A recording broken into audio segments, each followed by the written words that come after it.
Hello बच्चों, कैसे हैं आप? आई होप सो सब ठीक ठाक होगा। चलिए क्लास स्टार्ट करेंगे आज की। आज बच्चे हम एक नया सेगमेंट स्टार्ट करेंगे और उस सेगमेंट का नाम है डेरिवेटिव्स।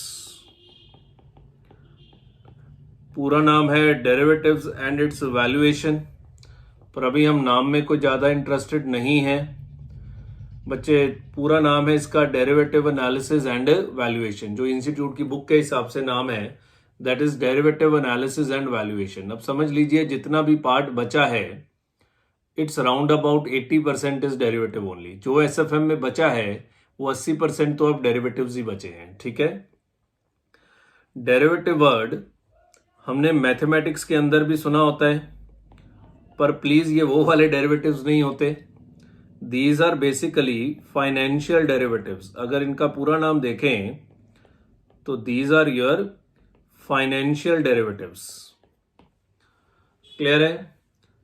डेरिवेटिव्स को लेके समझ लो कि हमारे पास दो तो प्रमुख रूप से चैप्टर हैं, एक derivative analysis and it valuation, एक इंटरेस्ट रेट रिस्क मैनेजमेंट, और तीसरा फॉरेन एक्सचेंज रिस्क मैनेजमेंट। इसके अंदर भी बहुत सारा पोर्शन किसका है? डेरिवेटिव्स का है। तो अगर इसमें 12-15 क्लासेस हैं तो समझ लो 10 क्लासेस तो इसमें भी क्या है? डेरिवेटिव्स ही हैं। ठीक है, तो एक बहुत बड़ा चंक है आपके सिलेबस का डेरिवेटिव्स के अंदर।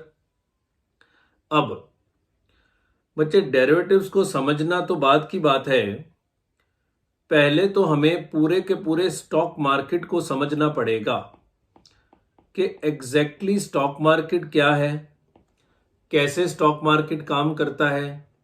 फिर हम डेरिवेटिव्स के ऊपर भी चलेंगे कि एग्जैक्टली डेरिवेटिव्स में हमें क्या करना होता है और ये डेरिवेटिव्स एग्जैक्टली चीज क्या होते हैं। ठीक है, पर आज की क्लास जो है it will be a kind of seminar only, कि आपको मैं बहुत सारी बातें बताने वाला हूं, बहुत सारी बातें बताने वाला हूं।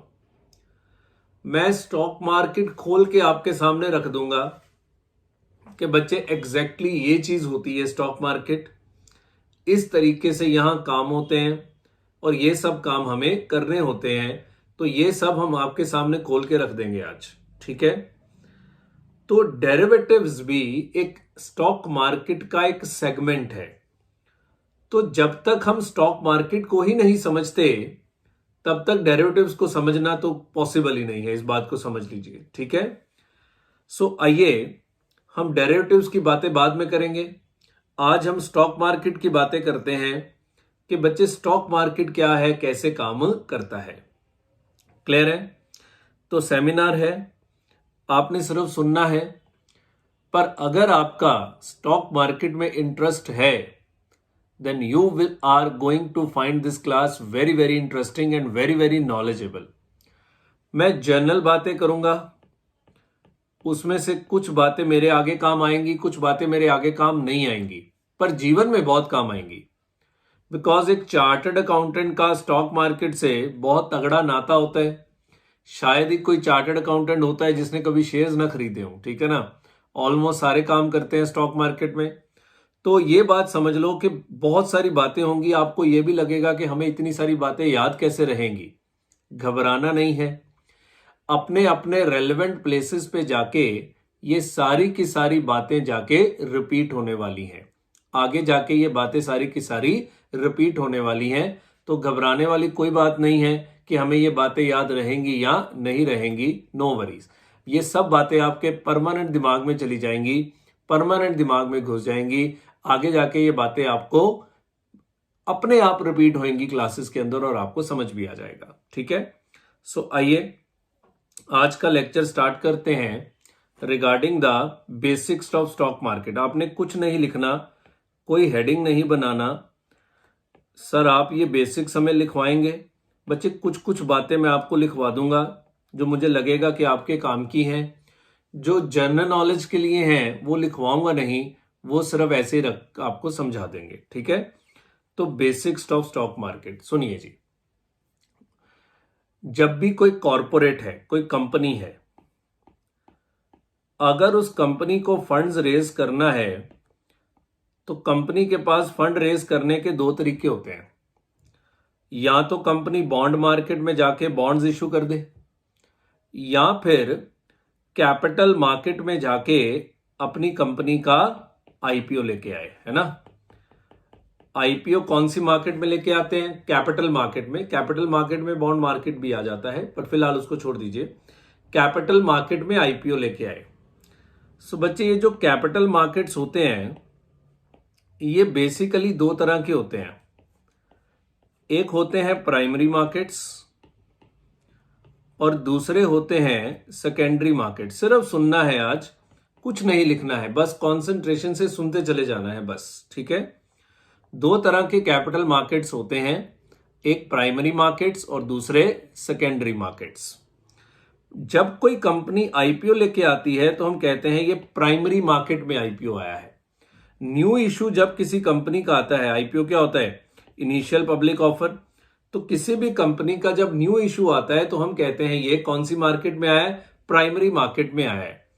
सो आईपीओ के टाइम पे जो आप शेयर्स खरीदते हैं वो डायरेक्ट कंपनी से खरीदते हैं या कंपनी के एग्जिस्टिंग इन्वेस्टर्स बेच रहे होते हैं, जिसको हम ओपन ऑफर बोलते हैं, या offer for sale, not open offer, offer for sale होता है। चलो वो छोड़ दो आप, मतलब ये समझ लो कि आईपीओ में जब आप शेयर खरीदते हैं तो आपका पैसा किसके पास जाता है? सीधा कंपनी के पास चला जाता है। आपने वो पैसा कंपनी को दिया, कंपनी ने आपको शेयर्स जारी कर दिए। This is IPO market. और आईपीओ आते रहते हैं, जैसे रिसेंटली लुधियाना की कंपनी है, क्या नाम था इसका? क्रेमिका ने आईपीओ लॉन्च किया था। बहुत सारे आईपीओ आते रहते हैं। आजकल तो आईपीओ की बाढ़ आई हुई है, बिकॉज जब शेयर बाजार चल रहा होता है तो बहुत सारे आईपीओ आते हैं। तो आजकल तो समझ लो कि आईपीओ की बाढ़ आई हुई है, इतने सारे। तो मैंने क्रेमिका का एग्जांपल इसलिए दिया, लोकल कंपनी है। सो क्रेमिका रिसेंटली आईपीओ लेके आया था। एक और आपको कंपनी पता है, बर्गर किंग, ये भी रिसेंटली आईपीओ लेके आया था। और रिसेंटली आईपीओ आने वाला है कल्याण ज्वेलर्स का। ये मैं उन कंपनीज के नाम ले रहा हूं जिनका आपको पता है। ऐसे तो बच्चे मैं कह दूं जी एमटार का आईपीओ आया था, तो आपको तो पता भी नहीं होगा एमटार है कौन, अनलेस कि you are already investing in the primary market, ठीक है ना। सो आईपीओ आते रहते हैं, कंपनियां पैसे रेज करते रहते हैं। मन में सवाल आएगा, सर अगर हमें आईपीओ में अप्लाई करना है, अभी मैं प्राइमरी मार्केट की बात कर रहा हूं, ठीक है सर, हमें आईपीओ में अप्लाई करना है, सर हम कैसे कर सकते हैं आईपीओ में अप्लाई? बच्चे मैं हर चीज बता दूंगा। कुछ चीजें आपके सिलेबस का पार्ट है, बस कुछ चीजें आपके जीवन का पार्ट है। तो जीवन में ये बहुत चीजें सीखने को मिलती नहीं है, हमने धक्के खा खा के सीखी हैं। आपको इन क्लासेस के जरिए मैं आपको काफी चीजें सिखा दूंगा, ठीक है। हाँ जी। तो बच्चा पूछता है सर कि मुझे आईपीओ में पैसा इन्वेस्ट करना है, सर मैं कैसे कर सकता हूं? तो बच्चे सबसे पहले तो आपको एक डीमैट अकाउंट खुलवाना पड़ेगा। ज्यादातर बच्चे तो इससे अवेयर होते हैं कि what is demat account. Still मैं बता दूं, जैसे बच्चे बैंक में खाता खुलवाते हैं पैसे रखने के लिए, वैसे ही डीमैट अकाउंट खुलता है शेयर्स रखने के लिए। आजकल शेयर्स का फिजिकल सर्टिफिकेट तो नहीं होता, सारे शेयर डीमटेरियलाइज्ड फॉर्म में होते हैं। डीमैट क्या होता है? डीमटेरियलाइज्ड, कि वो इनविजिबल फॉर्म में होते हैं, आपके डीमैट अकाउंट में ही पड़े रहते हैं। सर डीमैट अकाउंट कौन खुलवाता है? बच्चे इसके लिए आपको किसी ब्रोकर से संपर्क करना पड़ेगा। आप किसी भी ब्रोकर के पास जाके डीमैट अकाउंट खुलवा सकते हैं। मैं किसी ब्रोकर को यहाँ एडवर्टाइज नहीं कर रहा हूं। वैसे बता दूं, जैसे एचडीएफसी बैंक एक ब्रोकर है, मैं ये नहीं कह रहा हूं कि आप इन्हीं से जाके खाता खुलवा लीजिए। जैसे आईसीआईसीआई बैंक एक ब्रोकर, आईसीआईसीआई सिक्योरिटीज एक ब्रोकर है, इसी तरह एचडीएफसी सिक्योरिटीज एक ब्रोकर है। ये लोग ब्रोकर हैं। और हिंदुस्तान का इस समय सबसे बड़ा ब्रोकर है ज़ीरोधा। हालांकि वो अलग इशू है कि किसको इनके पास खाता खुलवाना है, किसके पास नहीं खुलवाना है। सो ये मैं किसी को एडवर्टाइज नहीं कर रहा हूं, इस बात को समझिए। तो डीमैट अकाउंट खुलवाना है आपको किसी ब्रोकर के पास। तो सर हमारे शेयर ब्रोकर के अंडर होते हैं? जी नहीं बच्चे, डीमैट अकाउंट खुलता है, हमारे देश में 2 डिपॉजिटरीज हैं। इन ब्रोकर्स का उन डिपॉजिटरीज के साथ टाई अप होता है।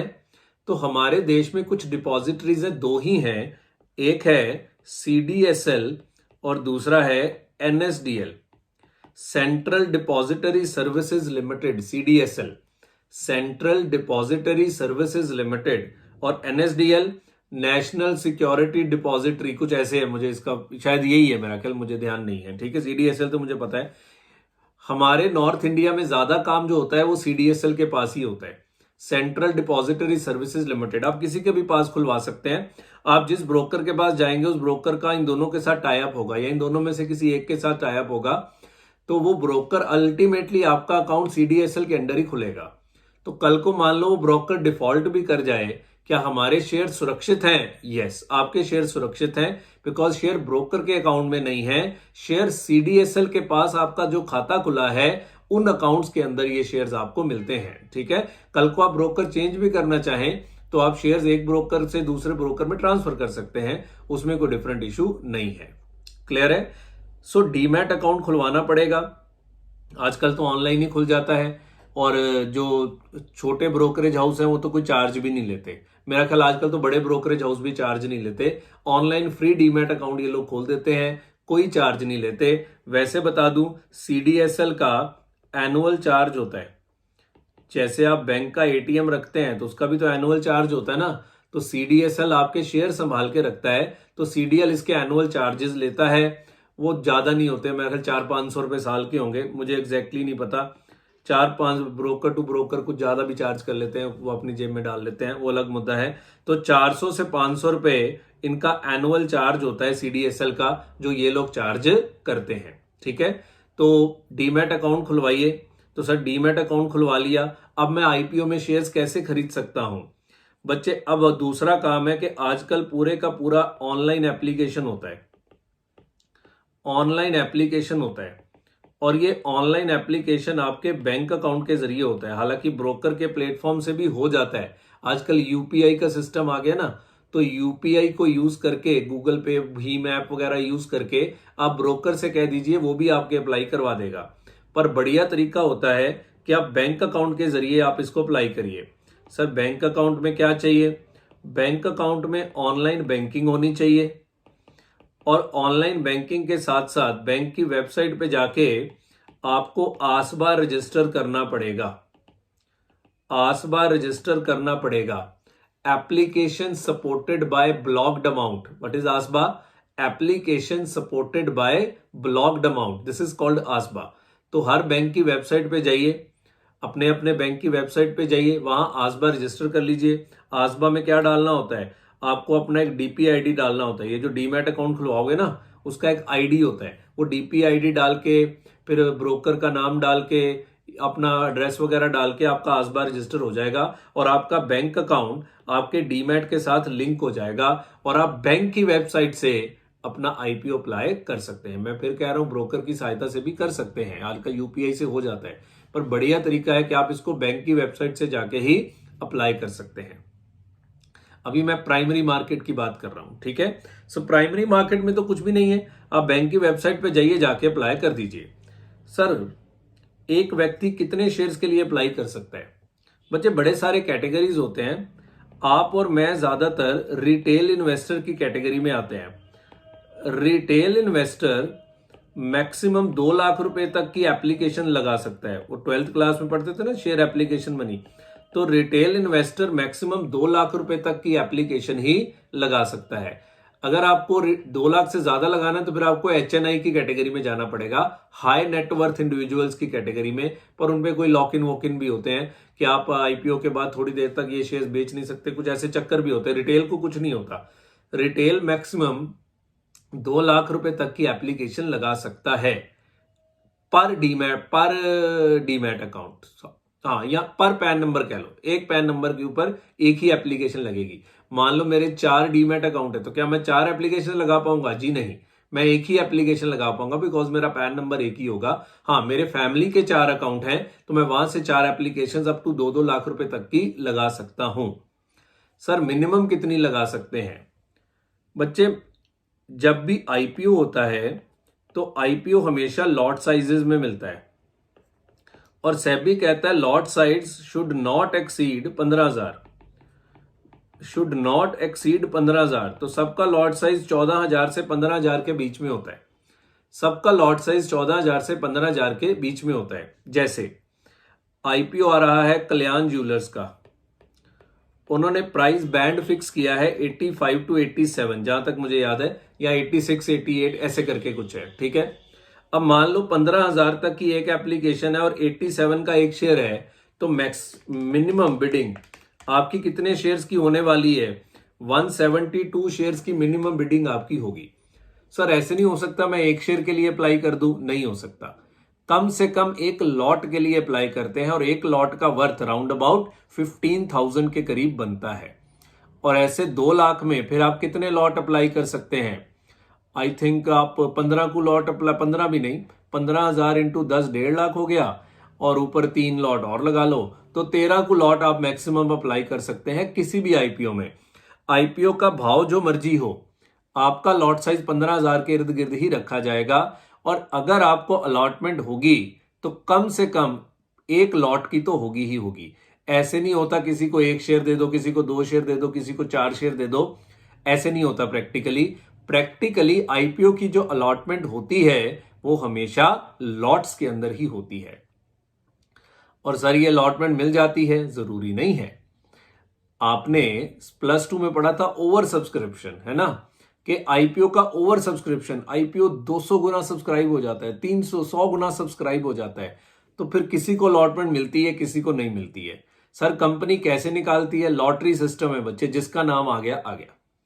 तो हर एक को अलॉटमेंट तो मिल नहीं सकती। हाँ, इशू अंडर सब्सक्राइब हो गया या पूरा मसा ही सब्सक्राइब हुआ तो फिर तो आपको अलॉटमेंट मिलेगी। पर अगर इशू ओवर सब्सक्राइब हो गया, फिर आपकी किस्मत के ऊपर है कि आपको ये अलॉटमेंट मिलती है या नहीं मिलती है। जैसे क्रेमिका का आईपीओ आया था, बर्गर किंग का आईपीओ आया था, वो 100 गुना 150 गुना भर गए थे। मतलब अगर कंपनी ने 100 शेयर इशू करे तो लोगों ने 15,000 शेयर के लिए अप्लाई कर दिया था, ये सिस्टम हो गया था। क्लियर है? समझ आ गई बात? आगे this is IPO market, this is primary market, कि आप एक लॉट अप्लाई कर लीजिए, मिनिमम एक लॉट अप्लाई होता है, मैक्सिमम 2 लाख तक की बिडिंग एक रिटेल इन्वेस्टर कर सकता है। और अगर आपको अलॉटमेंट हो गई, 3 दिन एक इशू खुला रहता है, 3 दिन तक, मैक्सिमम 3 दिन तक एक इशू खुला रहता है, 3 वर्किंग डेज, 3 वर्किंग डेज में एक इशू खुला रहता है, ठीक है। और 3 दिन बाद आईपीओ बंद हो जाएगा, फिर उसके 10 कुछ दिन बाद आपको अलॉटमेंट आएगी, और अगर आपको अलॉटमेंट आ गई तो शेयर्स आपके डीमैट अकाउंट में दिखने शुरू हो जाते हैं। अच्छा, एक और चीज, आसबा क्या था? Application supported by blocked amount, application supported by blocked amount, यही था आसबा। ये मतलब क्या है कि बैंक आपके, मान लो आपने कहा जी मैं 15-15 हजार के 3 लॉट अप्लाई करने हैं, तो बैंक आपको कहेगा 45,000 रुपीज आपका ब्लॉक हो गया। अगर आपको अलॉटमेंट हो गई तो ये 45,000 आपके अकाउंट से कट जाएगा, नहीं तो 10 दिन बाद ये आपका फ्री कर दिया जाएगा। कंपनी को सिर्फ आजकल वो नहीं होता कि कंपनी पहले ज्यादा पैसे ले ले फिर पैसे वापस करे, कंपनी को मिलना ही उतना है जितना आप उसको अलॉटमेंट करेंगे, बाकी बैंक आपका ब्लॉक करके रखेगा। और अगर 10 दिन के अंदर आपको पता लग जाएगा अलॉटमेंट हुई कि नहीं हुई, और अगर आपको अलॉटमेंट नहीं हुई तो आपका ये पैसा फ्री हो जाएगा, आपका ब्लॉक्ड अमाउंट फ्री हो जाएगा, तो कोई दिक्कत नहीं होती इसमें, ठीक है। तो अगर अलॉटमेंट होती है तो शेयर्स आपके डीमैट अकाउंट में दिखने शुरू हो जाते हैं। This is called IPO market, primary market.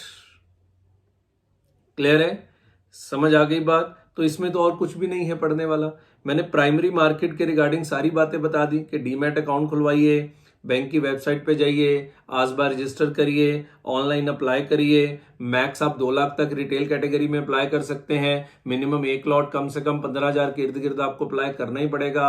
अगर अलॉटमेंट होगी तो कम से कम एक लॉट की होगी, 15,000 के शेयर्स की अलॉटमेंट तो कम से कम होगी ही होगी। ऐसे नहीं होगा कि आपको एक शेयर दे दे और कहे जी बाकी आपका कैंसिल हो गया, ऐसे नहीं होता।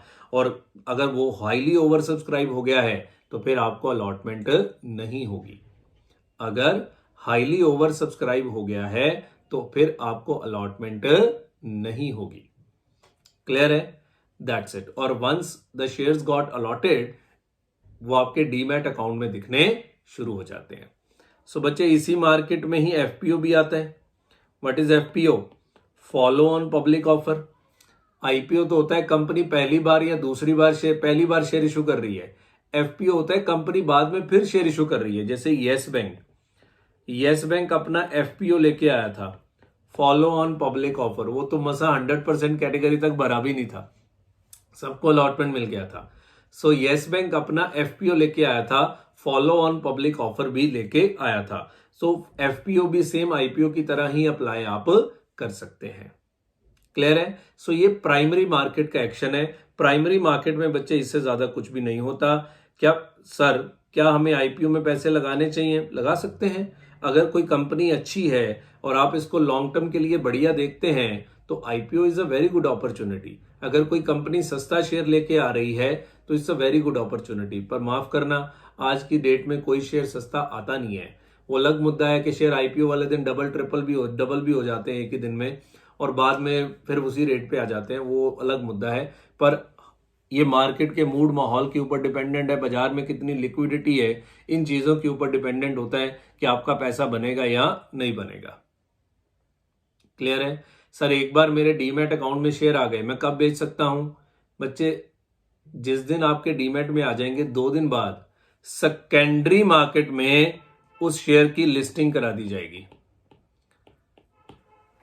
तो सेकेंडरी मार्केट में कौन से शेयर्स होते हैं? पहले वो प्राइमरी मार्केट में आते हैं, आईपीओ आता है, अलॉटमेंट होती है और सेकेंडरी मार्केट में उसकी लिस्टिंग करा दी जाती है। और इसी सेकेंडरी मार्केट को बच्चे बोला जाता है कौन सा market? Stock market. Stock market is basically secondary market. क्यों बनाया गया सेकेंडरी मार्केट? प्राइमरी मार्केट बहुत था कि कंपनी को पैसे की जरूरत है, कंपनी ने तो पैसा रेज कर लिया, तो प्राइमरी मार्केट से कंपनी की बात तो बन गई। नहीं बच्चे, नहीं। मान लो मैंने प्राइमरी मार्केट से शेयर ले लिए, आईपीओ में शेयर मिल गए, अब मैं शेयर बेच के निकलना चाहता हूं तो मुझे एग्जिट रूट भी तो चाहिए। तो हर इन्वेस्टर को एग्जिट रूट देने के लिए इन्होंने कौन सा मार्केट बनाया है? सेकेंडरी मार्केट बनाया है। हर इन्वेस्टर को एग्जिट रूट देने के लिए कौन सा मार्केट बनाया गया है? सेकेंडरी मार्केट बनाया गया है कि आप जब चाहें अपने शेयर बाजार में बेच के निकल सकते हैं। और सेकेंडरी मार्केट में कंपनी का कोई रोल नहीं है। सेकेंडरी मार्केट में कंपनी का कोई रोल नहीं है।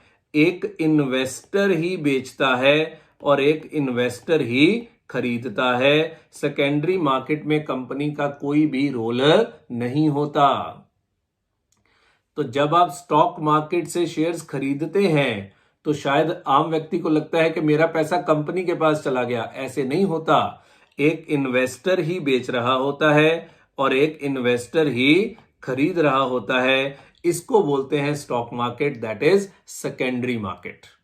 तो सेकेंडरी मार्केट बेसिकली एक एग्जिट रूट दिया गया कि जो इन्वेस्टर अपने शेयर्स को बेच के निकलना चाहता है वो सेकेंडरी मार्केट में जाके बेच सकता है।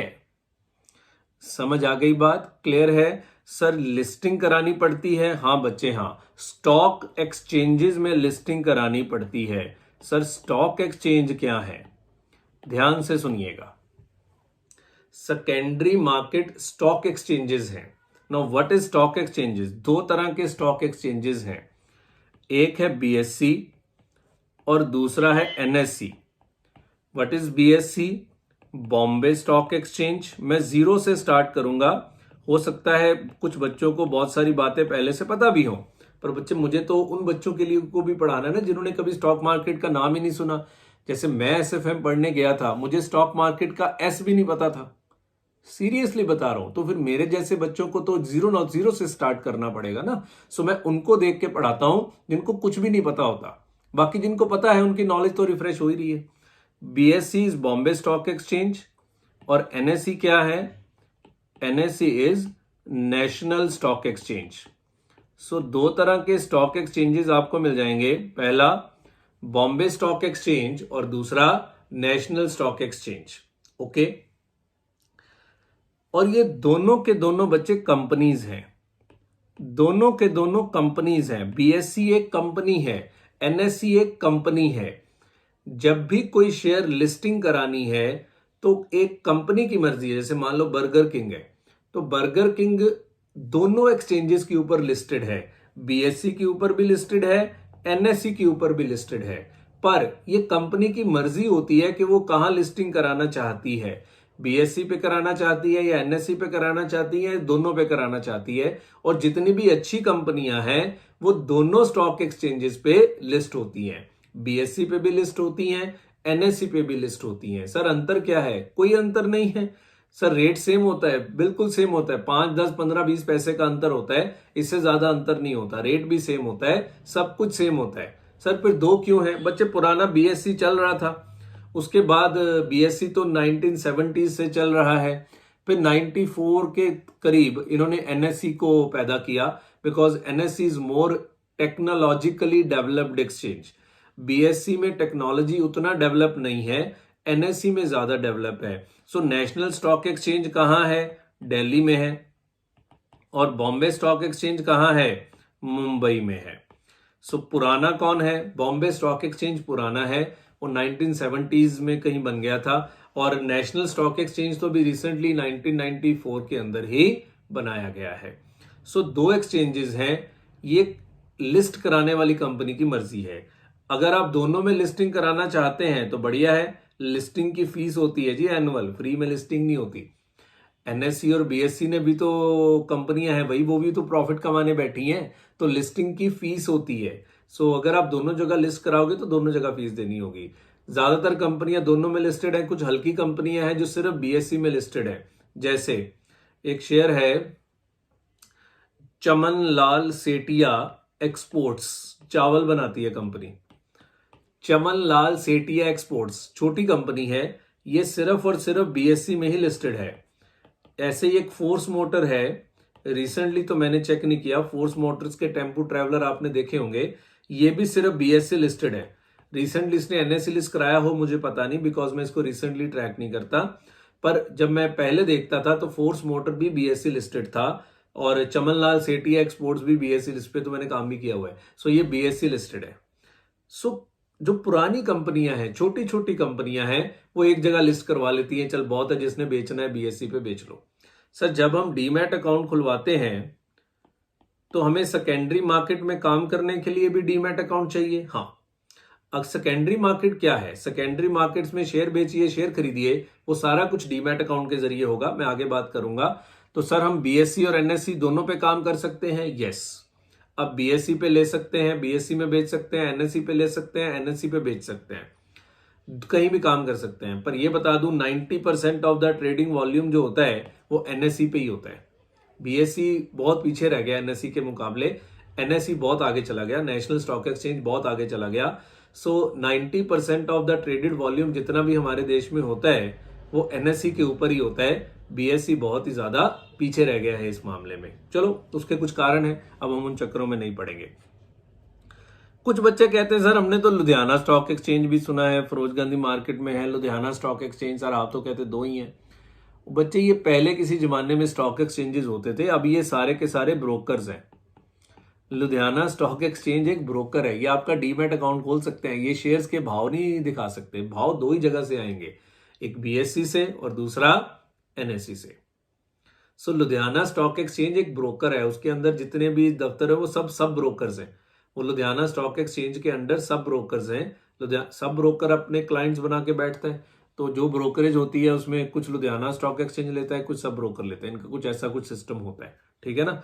सो लुधियाना स्टॉक एक्सचेंज अब बच्चे को no longer a stock exchange, ये पहले होता था, अभी दो ही स्टॉक एक्सचेंजेस हैं, ये एक ब्रोकर बन चुका है अभी, ठीक है। क्लियर हो गई बात, समझ आ गया। मन में एक बात उठती है सबके कि सर ये शेयर्स के भाव कैसे तय होते हैं सर? जैसे बच्चे रिलायंस है, तो रिलायंस आज 2100 रुपए का शेयर है, मान लो 2150 का, ये ऊपर जाता है नीचे जाता है, ऊपर जाता है नीचे जाता है, सर ये भाव कौन तय करता है सर? बच्चे ये सारे के सारे भाव डिमांड एंड सप्लाई से तय होते हैं, पूरे का पूरा पैसे का गेम है। Demand and supply free market है, सेकेंडरी मार्केट एक फ्री मार्केट है, कोई भी इंटरवेंशन नहीं करता उसमें, ट्रेडर्स आपस में ही डिसाइड करते हैं कि ये शेयर का भाव कितना होना चाहिए। भाई सीधी बात है, मेरे पास रिलायंस पड़ा है, मैंने कहा जी मैं तो 2000 मैं तो 2500 का बेचूंगा, अगर कोई खरीदने को तैयार है तो ठीक, और अगर कोई खरीदने को तैयार है 2500 पे तो रिलायंस का भाव 2500 हो गया। और अगर कोई खरीदने को तैयार नहीं है तो फिर मुझे नीचे आना पड़ेगा ना बेचने के लिए, कि मैं कहूंगा चल 2400 दे दो, चल 2300 दे दो, चल 2200 दे दो। सो ये पूरे का पूरा डिमांड एंड सप्लाई का गेम होता है, नथिंग एल्स। पैसे की गेम है। अगर किसी शेयर्स के पीछे पैसा पड़ गया तो शॉर्ट रन में उस शेयर को चढ़ाना कोई इतना मुश्किल भी नहीं होता। हाँ, बड़े शेयर्स को चढ़ाना मुश्किल होता है, छोटे शेयर्स को चढ़ाना और गिराना कोई मुश्किल नहीं होता। मान लो कि 200-300-400 करोड़ की कंपनी है, उसको ऊपर नीचे करना कितना को मुश्किल है। 100 करोड़ वाले कितने इन्वेस्टर होंगे हमारे देश में, तो उसको ऊपर नीचे करना इतना मुश्किल नहीं होता। सो शेयर्स के भाव जो तय होते हैं बच्चे, ये totally and totally demand and supply से तय होते हैं सेकेंडरी मार्केट में। प्राइमरी मार्केट में भाव कौन तय करता है? कंपनी। प्राइस बैंड होता है, बुक बिल्डिंग प्रोसेस उसको बोलते हैं, प्राइस बैंड होता है। तो 85 to 87 तो आपको 87 पे ही अप्लाई करना चाहिए, क्योंकि अगर वो ओवर सब्सक्राइब हो गया तो कट ऑफ रेट हमेशा हाईएस्ट प्राइस ही होता है, वो नाम का ही होता है।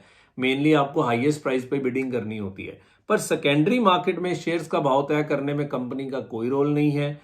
टोटली एंड टोटली किसका गेम है? डिमांड एंड सप्लाई का गेम है। क्लियर हो गई बात? समझ आ गया? ओके है। नाउ दो तरह के stock exchanges, national stock exchange Delhi और Bombay stock exchange Mumbai. Sir, stock exchanges का रेगुलेटर कौन है सर?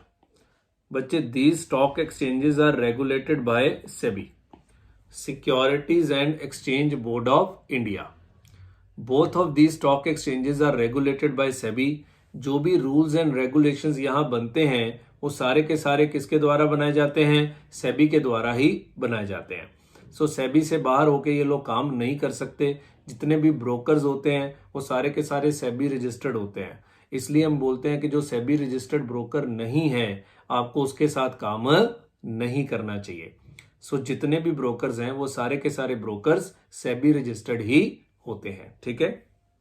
अब हम लोगों ने सुना होगा कि मार्केट चढ़ गया, मार्केट गिर गया, मार्केट चढ़ गया, मार्केट गिर गया। ये क्या मतलब होता है मार्केट चढ़ गया, मार्केट गिर गया? बच्चे, मार्केट के तापमान को, टेम्परेचर को मेजर करने के लिए इन लोगों ने इंडेक्स बना रखे हैं। इस पे हमने पहले भी पोर्टफोलियो मैनेजमेंट में चर्चा करी थी, अब तो बहुत डिटेल में चर्चा होगी। मार्केट के तापमान को मेजर करने के लिए इंडेक्स बना रखे हैं। एनएसई का इंडेक्स क्या है? हम पहले भी चर्चा कर चुके हैं, निफ्टी। और बीएसई का इंडेक्स क्या है? सेंसेक्स। एनएसई का इंडेक्स क्या है? निफ्टी। और बीएसई का इंडेक्स क्या है? सेंसेक्स। क्लियर है? सो दो तरह के इंडेक्स हैं, निफ्टी और Sensex. Okay sir, what is Nifty? बच्चे, निफ्टी की फुल फॉर्म होती है नेशनल 50, नेशनल 50। और सेंसेक्स क्या है? This is sensitivity index, sensitivity index. Nifty is national 50, Sensex is क्या? Sensitivity index. सर, ये कैसे बना है निफ्टी और ये कैसे बाजार के टेम्परेचर को मेजर करता है? सुनिए ध्यान से बच्चे। निफ्टी जो है वो टॉप मोस्ट 50 कंपनीज के शेयर्स का वेटेड एवरेज प्राइस है, वेटेड एवरेज प्राइस है। और सर, वेट्स क्या होते हैं? Free float market cap. Weights क्या होते हैं? Free float market cap. अब आपको पता है फ्री फ्लोट मार्केट कैप क्या होता है, मर्जर्स एंड एक्विजिशंस में पढ़ के आए हैं। सो जिस कंपनी का फ्री फ्लोट जितना ज्यादा होता है उसका निफ्टी में वेट सबसे ज्यादा होता है। वैसे टोटल 50 कंपनियां होती हैं, पर जिसका फ्री फ्लोट जितना ज्यादा होता है उसका निफ्टी में वेट भी उतना ज्यादा होता है। करंटली निफ्टी में हाईएस्ट वेटेड शेयर है रिलायंस। आई थिंक 16% के करीब अकेले रिलायंस का वेट है निफ्टी में। तो सोचो, अगर रिलायंस चल जाए तो निफ्टी अपने आप ही चल पड़ता है, क्योंकि हर 6 पॉइंट अगर रिलायंस चलेगा तो वो 1 पॉइंट निफ्टी में ऐड कर देगा। कुछ इस तरह का सिस्टम है रिलायंस का। फिर दूसरे नंबर पे आता है TCS, Infosys. I think Infosys का फ्री फ्लोट ज्यादा है, सो वैसे टीसीएस का मार्केट कैप ज्यादा है, पर free float I think Infosys का ज्यादा है। वो आप गूगल पे जाके चेक कर सकते हैं कि निफ्टी 50 के इंडेक्स में कौन सी कंपनी का कितना वेट है। मैं यहां दिखाऊं उतना उसका कोई अर्थ नहीं है। आप गूगल में जाके चेक करिए किस कंपनी का कितना ज्यादा वेट है। अब निफ्टी 50 में कौन सी कंपनीज होती हैं? देश की टॉप मोस्ट 50 कंपनियां होती हैं। सर ये फिक्स है? जी नहीं, ये आती जाती रहती हैं। रिसेंटली एचडीएफसी लाइफ इंश्योरेंस और एसबीआई लाइफ इंश्योरेंस, इन सबको ऐड किया गया। रिसेंटली नए नए कंपनियां ऐड हो रही हैं, कुछ पुरानी हैं वो बाहर जा रही हैं, कुछ नई हैं वो भीतर आती रहती हैं। सो जो अंडर परफॉर्मिंग स्टॉक होते हैं इनको बाहर निकाल दिया जाता है, और जो अच्छा परफॉर्म कर रहे होते हैं इनको निफ्टी में लेके आते हैं। बिकॉज ये 50 कंपनियों का शेयर चलेगा तो निफ्टी चलेगा, और अगर निफ्टी चलेगा तो हम कहते हैं पूरे का पूरा मार्केट चल रहा है और इंडिया तरक्की कर रहा है। सो इंडिया की तरक्की इन 50 कंपनीज के शेयर्स के भाव से ही डिसाइड हो जाती है। देख लो, हम कहेंगे देश तरक्की कर रहा है, इसका क्या पैरामीटर है? निफ्टी चल रहा है। देश तरक्की कर रहा है मतलब निफ्टी चल रहा है। तो कोरोना के टाइम पे निफ्टी कोरोना से पहले 12,500 के करीब था। कोरोना के टाइम पे गिर के ये 7500 तक आ गया, और वहां से चढ़ के ये फिर से 15,000 हो गया with in a period span of 1 year only. एक महीने में ये 12,500 से गिर के 7,500 आ गया, और एक साल में ये 7500 से दोबारा 15,000 तक पहुंच गया। तो ये 50 कंपनियां ही मानी जाती हैं कि यही देश है। ये रियलिटी है। हर देश ने कोई ना कोई इंडेक्स बना रखा है मार्केट के तापमान को समझने के लिए कि बाजार अच्छा कर रहा है या बुरा कर रहा है। सो हम कहते हैं अगर निफ्टी अच्छा कर रहा है तो बाजार तेज है, और अगर निफ्टी खराब कर रहा है तो बाजार मंदी में है। और ये रियलिटी भी है। जब निफ्टी चलता है तो बच्चे यू विल फाइंड के शेयर बाजार में तकरीबन 6,000 7,000 कंपनियां लिस्ट होंगी। वो सारी चलनी शुरू हो जाती, सारी तो नहीं चलती पर काफी हद तक वो चलना शुरू हो जाती है। और जब निफ्टी गिरता है सारे गिरना शुरू हो जाते हैं। और इसी रिस्क को हमने पोर्टफोलियो मैनेजमेंट में क्या बोला था? Systematic risk. सिस्टमैटिक रिस्क यही तो था कि जब बाजार चलता है तो सारे चलते हैं, जब बाजार गिरता है तो सारे गिरते हैं। और बाजार को किस पैरामीटर पे नापा जाता है? निफ्टी। सेंसेक्स 30 कंपनीज के शेयर्स की वेटेड एवरेज है। हालांकि सेंसेक्स का भाव ज्यादा लगेगा आपको क्योंकि वो पुराना है। इंडेक्स नंबर आप एक चैप्टर पढ़ते हैं स्टैटिस्टिक्स में, उसी को यूज करके ये इंडेक्सेस बनाए जाते हैं। तो सेंसेक्स बहुत पुराना है, इसलिए सेंसेक्स का भाव आपको 50,000 दिखता है, निफ्टी का भाव आपको 15,000 दिखता है। तो सेंसेक्स बहुत पुराना है, 74 का सेंसेक्स शायद बना हुआ है, 100 रुपए का बेस था उसका, और आज वो 50,000 हो गया। तो निफ्टी तो इतना पुराना है नहीं, इसलिए निफ्टी का भाव कम लगता है। पर निफ्टी 50 कंपनीज के शेयर का वेटेड एवरेज है, सेंसेक्स 30 कंपनीज के शेयर्स का वेटेड एवरेज है। सर ये 2 इंडेक्स हैं बच्चे, प्रमुख रूप से ये 2 इंडेक्स हैं, पर ऐसे इंडेक्स बहुत सारे बने हुए हैं, बहुत सारे इंडेक्स बने हुए हैं। जैसे एक है बैंक निफ्टी या निफ्टी बैंक। निफ्टी बैंक में क्या? अच्छा, निफ्टी में कौन से सेक्टर की कंपनियां हैं? हमने पहले भी चर्चा करी हुई है कि निफ्टी में सब सेक्टर है। इसमें ऑटो सेक्टर भी है, इसमें फार्मास्यूटिकल सेक्टर भी है, इसमें आईटी सेक्टर भी है, इसमें बैंकिंग सेक्टर भी है, इसमें फाइनेंशियल सेक्टर भी है, इसमें इंश्योरेंस सेक्टर भी है, इसमें पावर सेक्टर भी है, इसमें एंटरटेनमेंट भी मिल जाएगा आपको, इसमें पोर्ट्स एंड एससीजेड भी मिल जाएंगे, इसमें फिर आपके कंज्यूमर कंपनीज भी हैं, एफएमसीजी कंपनीज भी हैं, व्हाइट गुड्स वाले भी हैं, पूरा डाइवर्सिफाइड, फुली डाइवर्सिफाइड।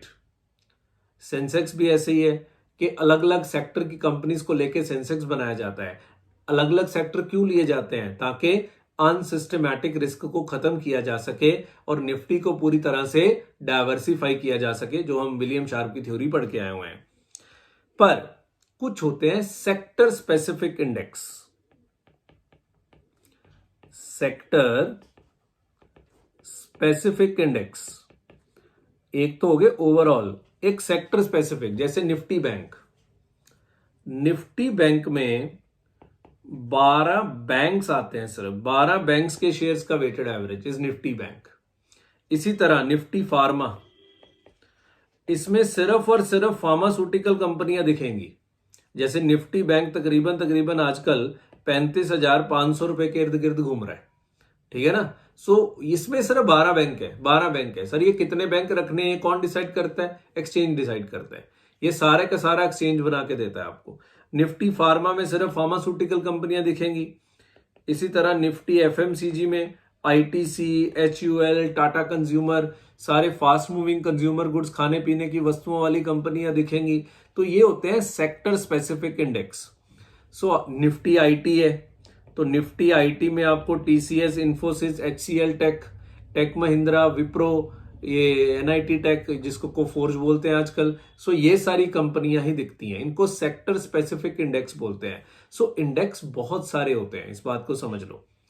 इंडेक्स सिर्फ और सिर्फ निफ्टी और सेंसेक्स नहीं है। इसी तरह इंडेक्स सेंसेक्स के अंदर भी बड़े सारे हैं, सेंसेक्स 50 भी है, सेंसेक्स 100 भी है, इसी तरह निफ्टी 500 भी है, निफ्टी नेक्स्ट 50 भी है, निफ्टी 100 भी है, निफ्टी मिड कैप भी है, निफ्टी स्मॉल कैप भी है। बहुत कुछ है, बहुत कुछ है, बड़े सारे निफ्टी हैं, पर मेन एक ही निफ्टी है जो निफ्टी है। अगर निफ्टी के आगे कुछ लग गया तो वो किसी सेक्टर को रिप्रेजेंट करे। जैसे निफ्टी मिड कैप है तो उसमें मिड कैप सेक्टर की 100 कंपनियां हैं। मिड कैप आपको बताया था म्यूचुअल फंड्स की डेफिनेशन के अकॉर्डिंगली आई थिंक 500 करोड़ से ऊपर की कंपनियों को ये लोग मिड कैप बोलते हैं, ठीक है ना। मैंने म्यूचुअल फंड में इस पर चर्चा करी थी। सो इस तरह से बड़े सारे इंडेक्सेस आपको मिल जाएंगे, बहुत सारे इंडेक्स आपको मिल जाएंगे। क्लियर है। पर अगर किसी सेक्टर की परफॉर्मेंस देखनी है तो आप सेक्टर स्पेसिफिक इंडेक्स की तरफ जाएंगे। पर अगर आपको ओवरऑल परफॉर्मेंस देखनी है तो आप निफ्टी को ही देखेंगे, सेंसेक्स भी कोई नहीं देखता। अगर निफ्टी चल रहा है तो सेंसेक्स भी चल रहा है। मैंने बोला है 90% वॉल्यूम एनएसई में होता है, तो सारी दुनिया किसको देखती है? निफ्टी को ही देखती है। क्लियर हो गया? दोनों इंडेक्स समझ में आ गए। लोग मुझसे पूछते हैं सर स्टॉक मार्केट को ट्रैक करना शुरू करें तो क्या करें? मैं बोलता हूं निफ्टी को ट्रैक करना शुरू करो। बस रोज देखो निफ्टी क्या करता है। निफ्टी ऊपर जा रहा है, क्यों ऊपर जा रहा है जाके चेक करो। वेबसाइट बता देता हूं, NSEindia.com। यहां पे आपको फुल डिटेल मिलेगी। NSEindia.com पे आपको फुल डिटेल मिलेगी। वहां जाके चेक करो कौन कौन से शेयर है निफ्टी 50 में, उन शेयर्स में किसकी वेटेड, किसका वेट सबसे ज्यादा है, और जब वो शेयर चलता है तो निफ्टी ज्यादा चलेगा। अब इसी में एक शेयर आ जाएंगे छोटे मोटे, जैसे ये आपके गेल, अभी गेल तो बाहर हो गया, गैस अथॉरिटी ऑफ इंडिया अभी तो बाहर हो गया। अब इसका वेट कितना होगा निफ्टी में? बहुत ही कम होगा, क्योंकि बहुत ही छोटी सी कंपनी बन के रह गई है गेल। सरकारी कंपनियां तो बाहर ही हो चुकी हैं। सरकारी कंपनियां तो अभी ये कोल इंडिया वगैरह ही बचे हैं, कुछ ज्यादा बचे नहीं है निफ्टी 50 में, ठीक है ना। सो NSEindia.com पे जाइए, वहां निफ्टी के बारे में पूरी जानकारी लीजिए। और जब भी आपको लगे कि मुझे बाजार ट्रैक करना शुरू करना है, then always start with the Nifty. Clear है? आप निफ्टी से स्टार्ट करिए, निफ्टी की बिहेवियर को ऑब्जर्व करना शुरू करिए। आप निफ्टी का ट्रेंड एनालिसिस करना शुरू करिए कि निफ्टी ऊपर जा रहा है या निफ्टी नीचे आ रहा है, इसको रोज देखना शुरू करिए। सेंसेक्स कोई नहीं देखता, फ्रेंकली स्पीकिंग। टीवी पे ज्यादातर सेंसेक्स की खबर आती है, पर ट्रेडिंग कम्युनिटी जानती है कि देखा सिर्फ किसको जाता है? निफ्टी को ही देखा जाता है। Currently Nifty is hovering around 15,000 from last 2 months. So 15,000 से कभी ऊपर चला जाता है, कभी नीचे चला जाता है, कभी ऊपर चला जाता है, कभी नीचे चला जाता है, ठीक है ना। सो निफ्टी इसी के इर्द गिर्द ही चलता चला जा रहा है। समझ आ गई बात? सो ये हो गई बच्चे इंडेक्सेस की बात और एक्सचेंजेस के रिगार्डिंग बात। सो जितने भी आपके ब्रोकर्स होते हैं ये सारे के सारे बच्चे एक्सचेंज के साथ कनेक्टेड होते हैं।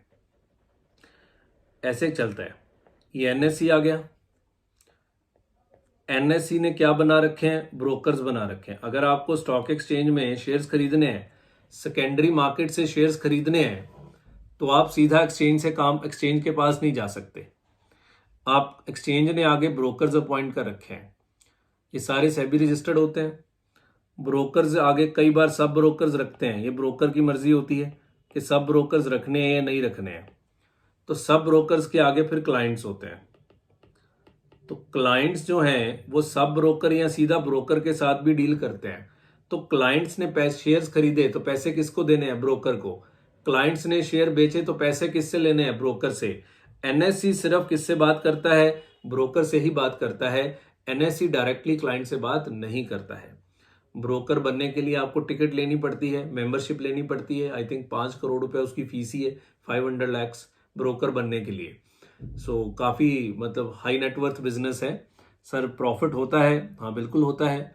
ब्रोकरेज है। ब्रोकर को किस चीज की कमाई होती है? ब्रोकरेज की। कहते हैं ना कि आप शेयर खरीदें आप शेयर बेचें।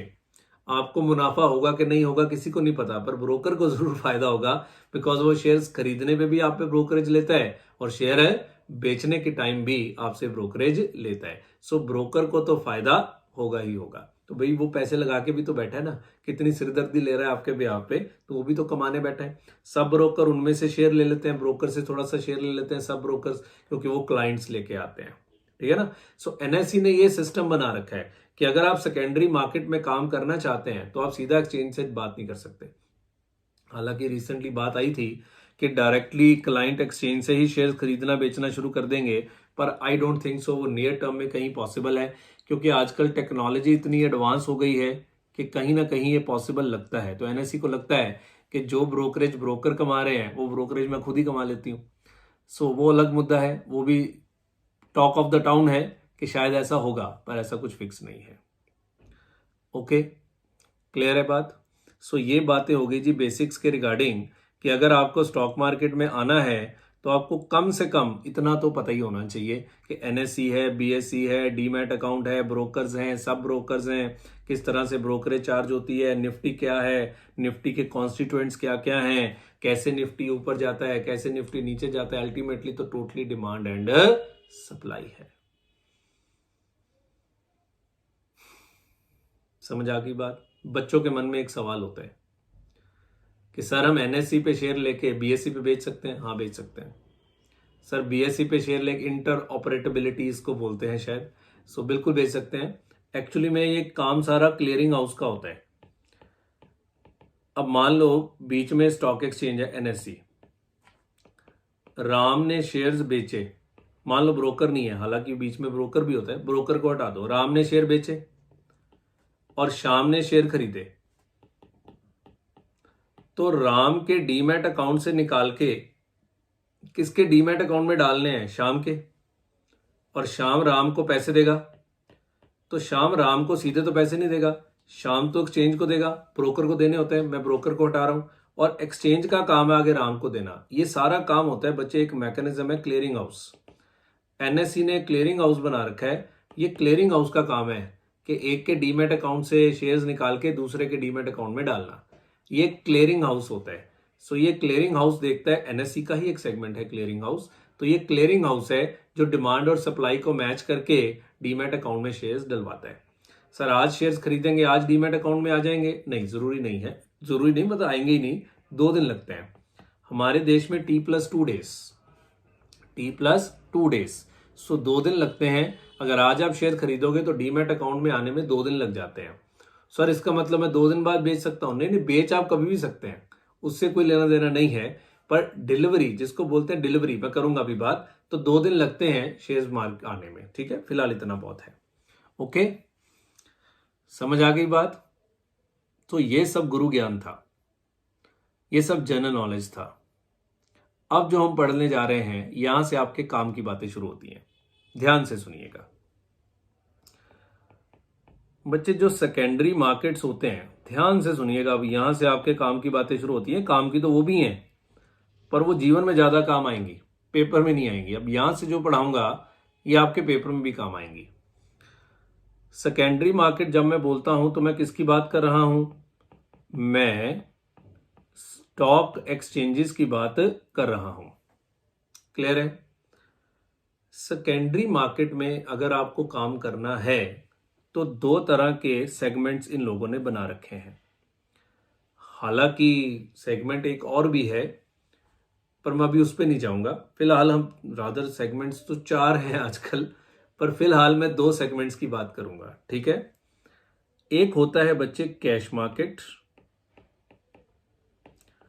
और दूसरा होता है फ्यूचर्स एंड ऑप्शंस मार्केट, जिसको बोलते हैं F&O, futures and options market. So 2 तरह के सेगमेंट, पहला कैश मार्केट, दूसरा F&O, फ्यूचर्स एंड ऑप्शंस का मार्केट। F&O सेगमेंट इसको बोलते हैं। ठीक है, इसी F&O सेगमेंट को बच्चे डेरिवेटिव मार्केट बोलते हैं। ये आपके सिलेबस में है। F&O सेगमेंट ये नई चीज है आपके लिए, ये आपके सिलेबस का पार्ट है, यही आपका चैप्टर है। डेरिवेटिव एनालिसिस एंड वैल्यूएशन, यही आपका चैप्टर है। बिकॉज एफएनओ मार्केट को डेरिवेटिव मार्केट और इसी को वायदा बाजार भी बोला जाता है। अब क्यों इसको वायदा बाजार बोलते हैं, क्या होते हैं डेरिवेटिव्स, हम सब बाद में चर्चा करेंगे। पहले हम 15-20 मिनट बात कर लेंगे किसकी, कैश मार्केट की, कि एग्जैक्टली ये कैश मार्केट क्या चीज होते हैं। सुनिए,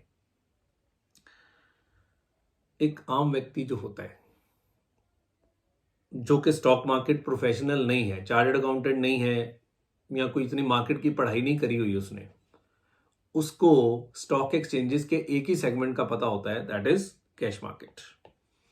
एक आम व्यक्ति जो होता है उसको स्टॉक एक्सचेंज के एक ही सेगमेंट का ज्ञान होता है, that is cash market. What is cash market? Cash market में आप शेयर्स खरीदो और शेयर्स बेचो, पैसे दो, शेयर्स खरीदो, शेयर्स बेचो, पैसे आपके अकाउंट में आ जाएंगे, दैट इज कैश मार्केट। अब कम से कम कितने शेयर बाय कर सकते हैं? एक, इससे ज्यादा नहीं, इससे कम नहीं, सॉरी, ज्यादा तो आप कितने भी कर सकते हैं, इससे कम नहीं। आधा शेयर नहीं ले सकते सर? नहीं, यानी मल्टीपल्स ऑफ 1, 1 2 3 4 5 करके आप कितने भी शेयर लीजिए। Cash market is very simple segment. जैसे मैं आपको एग्जांपल देता हूं, आईटीसी मान लो 206 रुपए का शेयर है, ठीक है।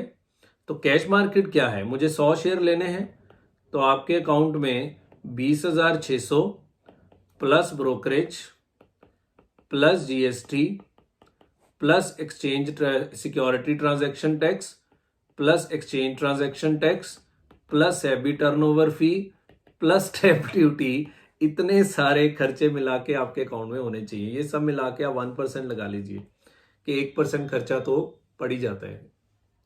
1% नहीं तो आधा % तो पड़ ही जाता है, वैसे तो 1 ही पड़ जाता है, पर आधा % खर्चा तो पड़ ही जाता है। सर इतने सारे खर्चे?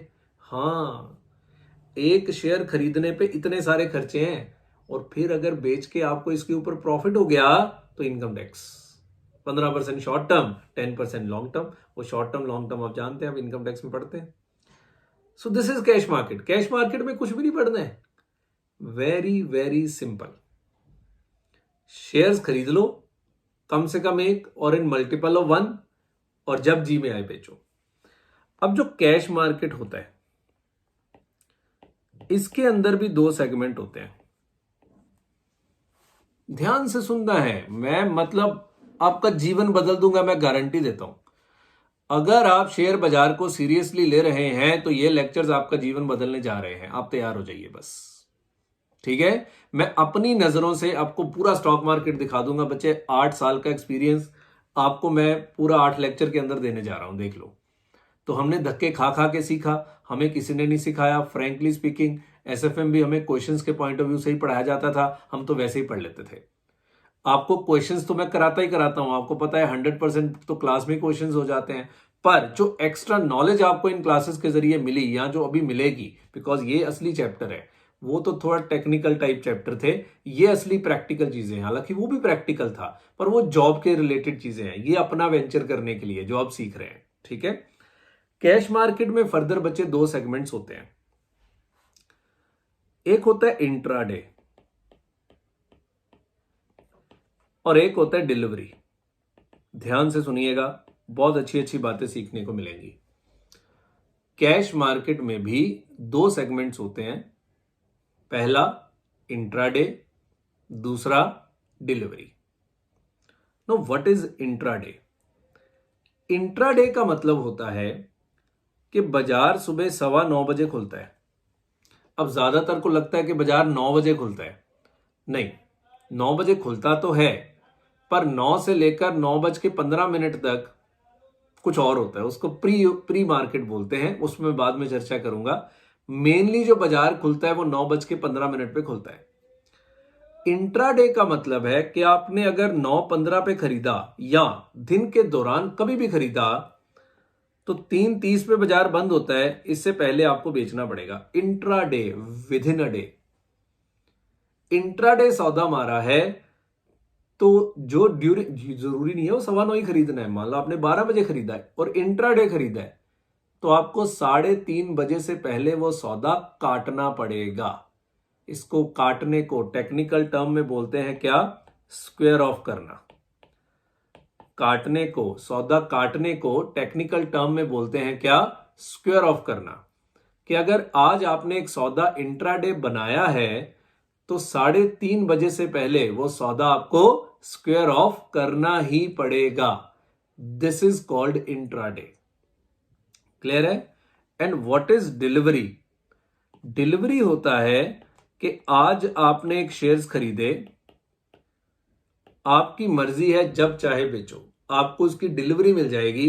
T+2 बेसिस पे आपको उसकी डिलीवरी मिल जाएगी, आपके डीमैट में शेयर्स आ जाएंगे। इंट्राडे में आपके डीमैट में कुछ नहीं आएगा। T+2 बेसिस पे आपके डीमैट में आ जाएंगे। आज बेचो, कल बेचो, 10 साल बाद बेचो, 15 साल बाद बेचो, आपकी मर्जी है। डिलीवरी बेस में कोई दिक्कत नहीं है, कोई दिक्कत नहीं है। इंट्राडे होता है कि आपको सौदा आज ही काटना है। तो इंट्राडे कौन करते हैं बच्चे? जो स्पेकुलेटर्स होते हैं या जो ट्रेडर्स होते हैं, हार्ड कोर ट्रेडर्स होते हैं, वो इंट्राडे करते हैं। और डिलीवरी ज्यादातर कौन लेते हैं? जो इन्वेस्टर्स होते हैं। ऐसा नहीं है कि ट्रेडर्स डिलीवरी नहीं लेते, वो ट्रेडर भी ऐसे होते हैं जो आज लेके हफ्ते बाद बेच देते हैं। तो ऐसा कहीं नहीं लिखा हुआ कि ट्रेडर्स इंट्राडे करेंगे और इन्वेस्टर डिलीवरी। इन्वेस्टर भी तो इंट्राडे कर ही सकता है। सो मार्केट में जो मेजर वॉल्यूम होता है वो इंट्राडे का होता है कि लोग आज सौदा लेके आज ही काट देते हैं, रखते नहीं है। बिकॉज डिलीवरी का सिस्टम अलग है, डिलीवरी के लिए आपको पूरे पैसे देने पड़ते हैं। इंट्राडे आगे जाके बताऊंगा कि आपको पूरे पैसे नहीं देने पड़ते। इंट्राडे का सिस्टम थोड़ा सा अलग होता है और डिलीवरी का सिस्टम थोड़ा सा अलग होता है। क्लियर हो गई बात? समझ आ गया? सो 2 तरीके का कैश मार्केट है, एक इंट्राडे, एक डिलीवरी। इंट्राडे मतलब आज लेके आज ही काटना है। मन में सवाल आएगा, सर मान लो मैं नहीं काटा, फिर क्या होगा? कुछ नहीं होगा। ब्रोकर 3:20 पे आपका सौदा ऑटोमेटिक स्क्वायर ऑफ कर देगा। अगर आपने आज लेके आज नहीं काटा तो ब्रोकर 3:20 पे आपका सौदा ऑटोमेटिकली क्या कर देगा? स्क्वायर ऑफ कर देगा। सर ये ऑटोमेटिक हो जाएगा? हाँ, चाहे आपको गेन हो रहा है चाहे आपको लॉस हो रहा है, ब्रोकर आपके सौदे को ऑटोमेटिकली क्या कर देगा? स्क्वायर ऑफ कर देगा। 3:20 ही होता है सर? नहीं, कई 3 बजे कर देते हैं, कई 3:15 बजे करते हैं, सबका अलग अलग रूल है। 3:20 से आगे कोई नहीं जाता। 3:20 इज द मैक्सिमम टाइम जहां आप इंट्राडे सौदे को होल्ड कर सकते हैं। 3:20 is the maximum time period, इसके आगे आप होल्ड नहीं कर सकते। सर मान लो मैंने इंट्राडे लिया, बाद में मेरा मन बदल गया कि मैं तो इसकी डिलीवरी ले लेता हूं। सर ये पॉसिबल है? बिल्कुल पॉसिबल है। सो आपने इंट्राडे लिया, आप बाद में डिलीवरी ले लीजिए, कोई दिक्कत नहीं है। पर ये 3:20 से पहले आपको ब्रोकर को बताना पड़ेगा कि हां मुझे इसकी डिलीवरी चाहिए। 3:20 से पहले आपको ब्रोकर को बताना पड़ेगा कि हाँ मुझे डिलीवरी चाहिए। सर ये कैसे बताते हैं? ये मैं आगे जाके बात करूंगा कि बड़े सारे ऑर्डर टाइप होते हैं कि जब आप ऑर्डर डालते हैं ना मार्केट में, क्योंकि आजकल तो ऑनलाइन ही होता है। सो जब आप ऑर्डर डालते हैं ना मार्केट में, तो ऑर्डर डालते टाइम आपको बताना होता है कि ये इंट्राडे है कि डिलीवरी है, और बाद में आप इंट्राडे को डिलीवरी में भी कन्वर्ट कर सकते हैं, कोई दिक्कत वाली बात नहीं है। ठीक है? So intraday can be converted into delivery also. Sir मैंने डिलीवरी ले लिया, मान लो आज मैंने सौदा डिलीवरी ले लिया, सर मैं इंट्राडे में काट सकता हूं? जब मर्जी काटो बच्चे, कोई दिक्कत ही नहीं है। आपने डिलीवरी ले ली तो इसका मतलब ये थोड़ा ना है कि आप 2 दिन बाद ही बेचेंगे। आप आज बेच दीजिए, आप कल बेच दीजिए। तो सर शेयर तो मेरे पास आए नहीं, ना आए फिर क्या हो गया? आपकी सेटलमेंट होगी नहीं। मैंने ना क्लियरिंग हाउस सिर्फ एंड ऑफ द डे देखेगा कि किसने डिलीवरी के लिए सौदा रखा, उसके डील क्लियर होने हैं। अगर आपने आज मान लो आईटीसी 206 रुपए का शेयर है, सुबह 9:30 बजे मैंने आईटीसी के 100 शेयर खरीद लिए 20,600 के। अभी मैं ब्रोकरेज को हटा रहा हूं, 20,600 के 100 शेयर खरीद लिए और मैंने इसको 12:30 बजे 210 रुपए पे स्क्वायर ऑफ कर दिया। मुझे प्रॉफिट हो गया, 400 रुपए का प्रॉफिट हो गया। मैंने 21,000 पे स्क्वायर ऑफ मारा, मैं वेला हो गया। तो सर वो शेयर आए नहीं, कहीं गए नहीं, ना कुछ भी नहीं हुआ, बिकॉज क्लियरिंग हाउस तो एंड ऑफ द डे देखेगा। अगर मैंने इस सौदे को स्क्वायर ऑफ ना किया तो क्लियरिंग हाउस कहेगा भाई ला 20,600 ला और डिलीवरी उठा इन शेयर्स की। तो आपके अकाउंट में 20,600 होने चाहिए। सर अगर मेरे अकाउंट में 20,600 ना हुए तो तो फिर वो आगे जाके बताऊंगा, फिर वो ऑक्शन में चला जाता है, वो अलग मुद्दे हैं, वो अभी नहीं करना, वो सिंपल सी बात है। सो सिंपल सा सिस्टम है जी, आप बेच कभी भी सकते हैं, कोई दिक्कत नहीं है, ठीक है। जैसे मान लो डेल्टा कॉर्प देश की इकलौती गेमिंग कंपनी है, कसिनो, गोवा में सारे कसिनो डेल्टा कॉर्प के हैं। मैंने 170 रुपए पे डेल्टा कॉर्प लिया डिलीवरी के लिए, वो उसी दिन 20% चढ़ गया। मैंने कहा जी बेचो इसको, एक ही दिन में 20% रिटर्न आ रही है तो मैं क्यों रखूंगा। तो वो उसी दिन 20% चढ़ गया, मैं बेच के बाहर आ गया। समझ रहे हो ना। सो जरूरी नहीं है, आप कभी भी बेच सकते हैं। हाँ, अगर आपने नहीं बेचा, आपने डिलीवरी ली, तो फिर आपको 2 दिन बाद उसकी डिलीवरी मिल जाएगी। उसका सिर्फ इतना सा रेलेवेंस है कि अगर आपको डिविडेंड चाहिए तो आपको डिलीवरी लेनी पड़ेगी, बस। और डिलीवरी का कोई रेलेवेंस नहीं है। आप कभी भी शेयर्स को कल भी बेच सकते हैं, डिलीवरी 2 दिन बाद आनी है, आप कल भी बेच सकते हैं, डिलीवरी फिर आपको नहीं आएगी। अगर आपको डिविडेंड लेना है, आपको बोनस लेना है, आपको राइट शेयर्स लेने हैं, तो आपको डिलीवरी में शेयर्स अपने पास रखने पड़ते हैं, बस। दिस इज कैश मार्केट, ठीक है। सो कैश मार्केट में 2 सेगमेंट, पहला इंट्राडे और दूसरा डिलीवरी। अब इंट्राडे में 2 तरह के सौदे होते हैं। इंट्राडे में 2 तरह के सौदे होते हैं, एक होता है लॉन्ग, एक होता है शॉर्ट। हालांकि मैंने शॉर्ट पे पोर्टफोलियो में भी चर्चा करी थी, पर अभी दोबारा से चर्चा कर रहे हैं। एक होता है लॉन्ग, एक होता है शॉर्ट। लॉन्ग कौन करता है? जिसको लगता है भाव चढ़ेगा, उसको बोलते हैं बुलिश व्यू। मार्केट में बुल और बियर 2 व्यक्ति होते हैं, है ना। आई डू रेकमेंड कि जो सोनी लिव पे वेब सीरीज है स्कैम 1992, उसको जरूर देखिए। हालांकि मैं आपको वो सारी बातें बता दूंगा जो वो लोग बताते हैं, पर स्टिल एक विजुअलाइजेशन में देखना एक अलग ही चीज होती है। तो स्कैम 1992 जरूर देखिए सोनी लिव पे, चाहे सब्सक्रिप्शन लेके देखिए, चाहे पायरेटेड देखिए, वो आपकी इच्छा है। आई विल रेकमेंड के सब्सक्रिप्शन लेके देखिए। तो स्कैम 1992 जरूर देखिए, उसमें भी ये सब शब्द आपको यूज करते हुए मिल जाएंगे। फिर कुछ मार्केट के रिलेटेड मूवीज भी हैं, बहुत सारे इंग्लिश मूवीज भी हैं, जैसे एक बिग शॉट है, बिग शॉट। इसी तरह एक इनसाइड जॉब है। ये सारे के सारे मार्केट से रिलेटेड मूवीज बने हुए हैं। आई डू रेकमेंड कि आपको ये देखने चाहिए। सो लॉन्ग कौन सा व्यू है? बुलिश व्यू है। बुलिश मतलब बुल कौन है बाजार में? जो तेजी लेके आना चाहता है, जिसको लगता है भाव बढ़ेगा, उसको बोलते हैं ये बुल है। और जिसको लगता है भाव गिरेगा, उसको बोलते हैं ये बियर है। बुल बियर क्यों बोलते हैं? तो स्कैम 92 में इसको एक्सप्लेन करता है। बुल हमेशा नीचे से ऊपर की तरफ मारता है, और भालू, बियर कौन होता है?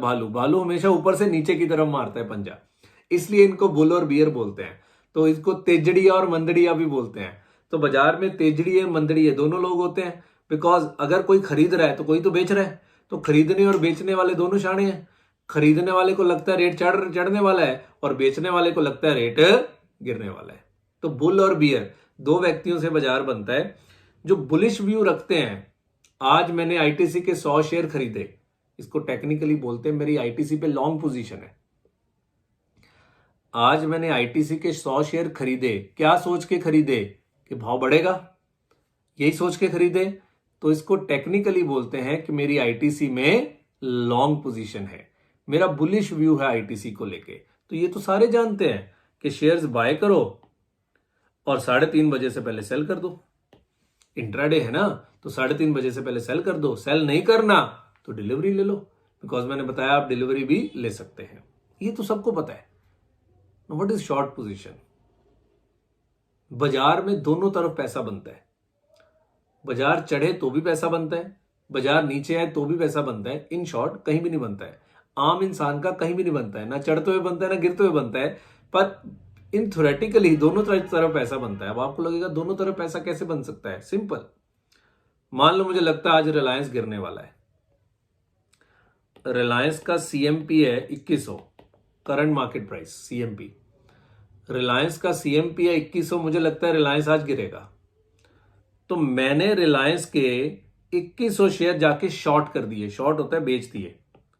वो सर आपके पास तो है ही नहीं, आपने बेच कैसे दिए? वो तो मैंने कौन सा डिलीवरी लेनी है, इंट्राडे है। इंट्राडे है सट्टा, स्पेकुलेशन।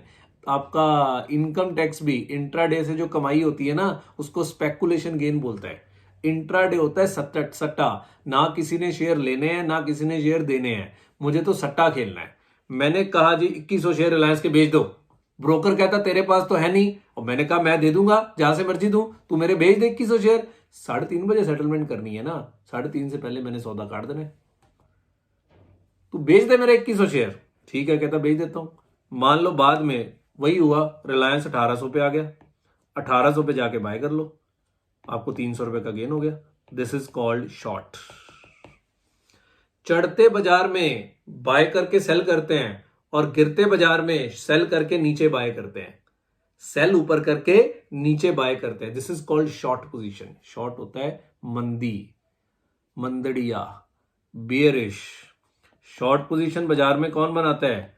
जब आपका किसी शेयर के प्रति बेरिश व्यू होता है तो हम कहते हैं आपकी कौन सी पोजीशन है? शॉर्ट पोजीशन है।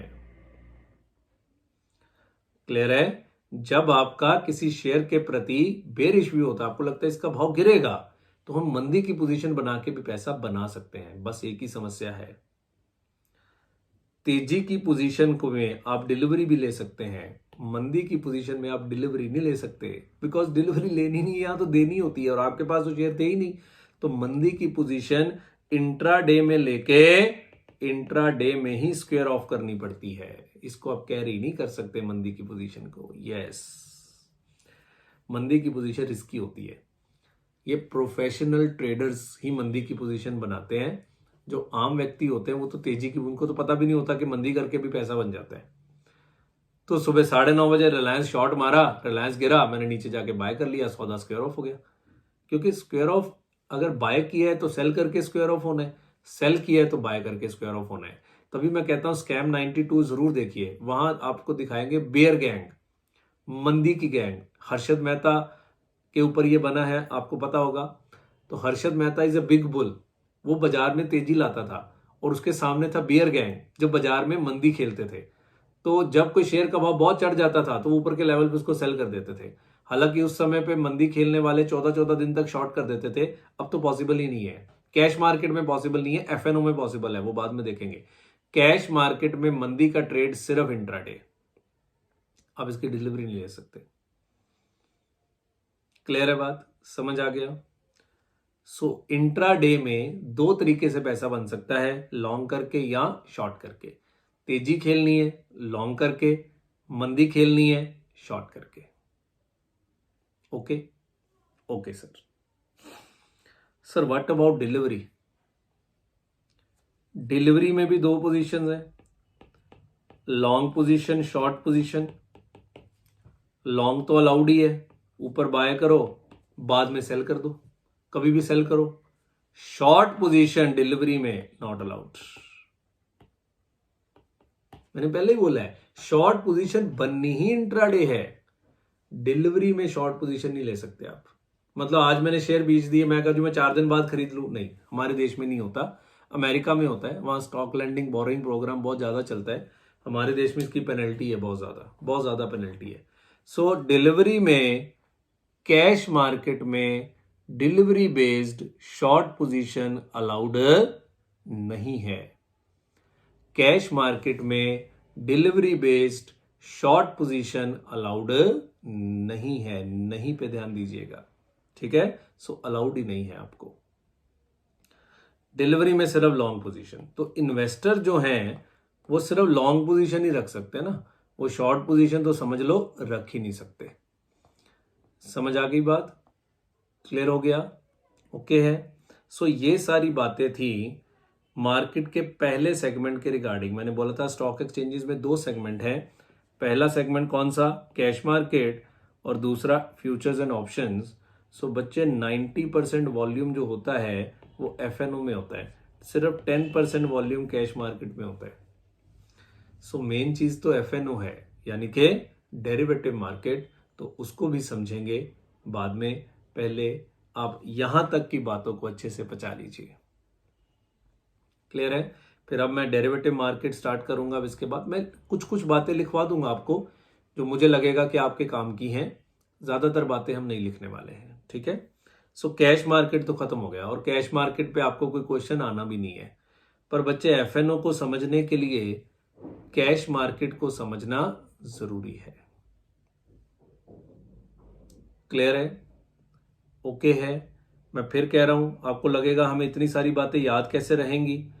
बच्चे 10 12 15 दिन 10 12 दिन तक जब ये चैप्टर पढ़ेंगे तो कैसे नहीं याद रहेंगी बताओ?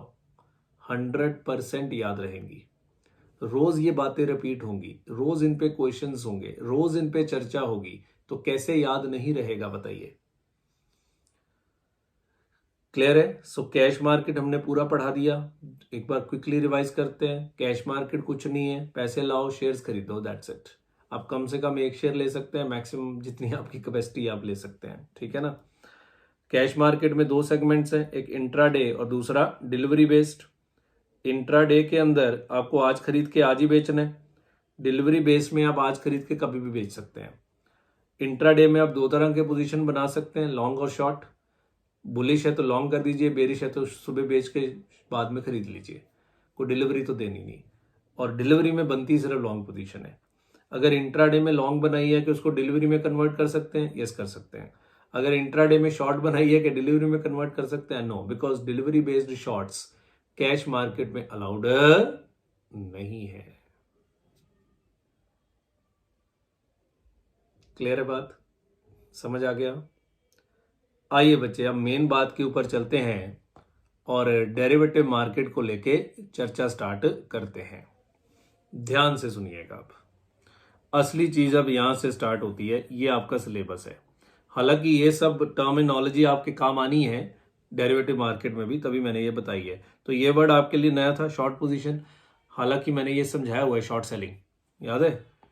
पोर्टफोलियो मैनेजमेंट में हमने शॉर्ट सेलिंग पढ़ा था, तो ये वही शॉर्ट सेलिंग है जिसको यहां हम शॉर्ट पोजीशन के नाम से पढ़ रहे हैं। इसको हमने पोर्टफोलियो मैनेजमेंट में शॉर्ट सेलिंग के नाम से भी पढ़ा था। क्लियर है? आइए जी। ध्यान से अब मेरी बातों को सुनना है, बहुत ही ध्यान से सुनना है। टेक्निकल है, मैं पहले बोल रहा हूं, पर आपके लिए मैं इतना आसान कर दूंगा, अपने जीवन के एक्सपीरियंस को शेयर करूंगा आपके साथ, और आपको ये बहुत इंटरेस्टिंग भी लगेगा। और जीवन में अगर काम करना है तो एफएनओ मार्केट तो बच्चे चाहिए ही चाहिए, ठीक है? सुनिए जी ध्यान से कि ये फ्यूचर्स एंड ऑप्शंस मार्केट क्या होते हैं, एफएनओ सेगमेंट।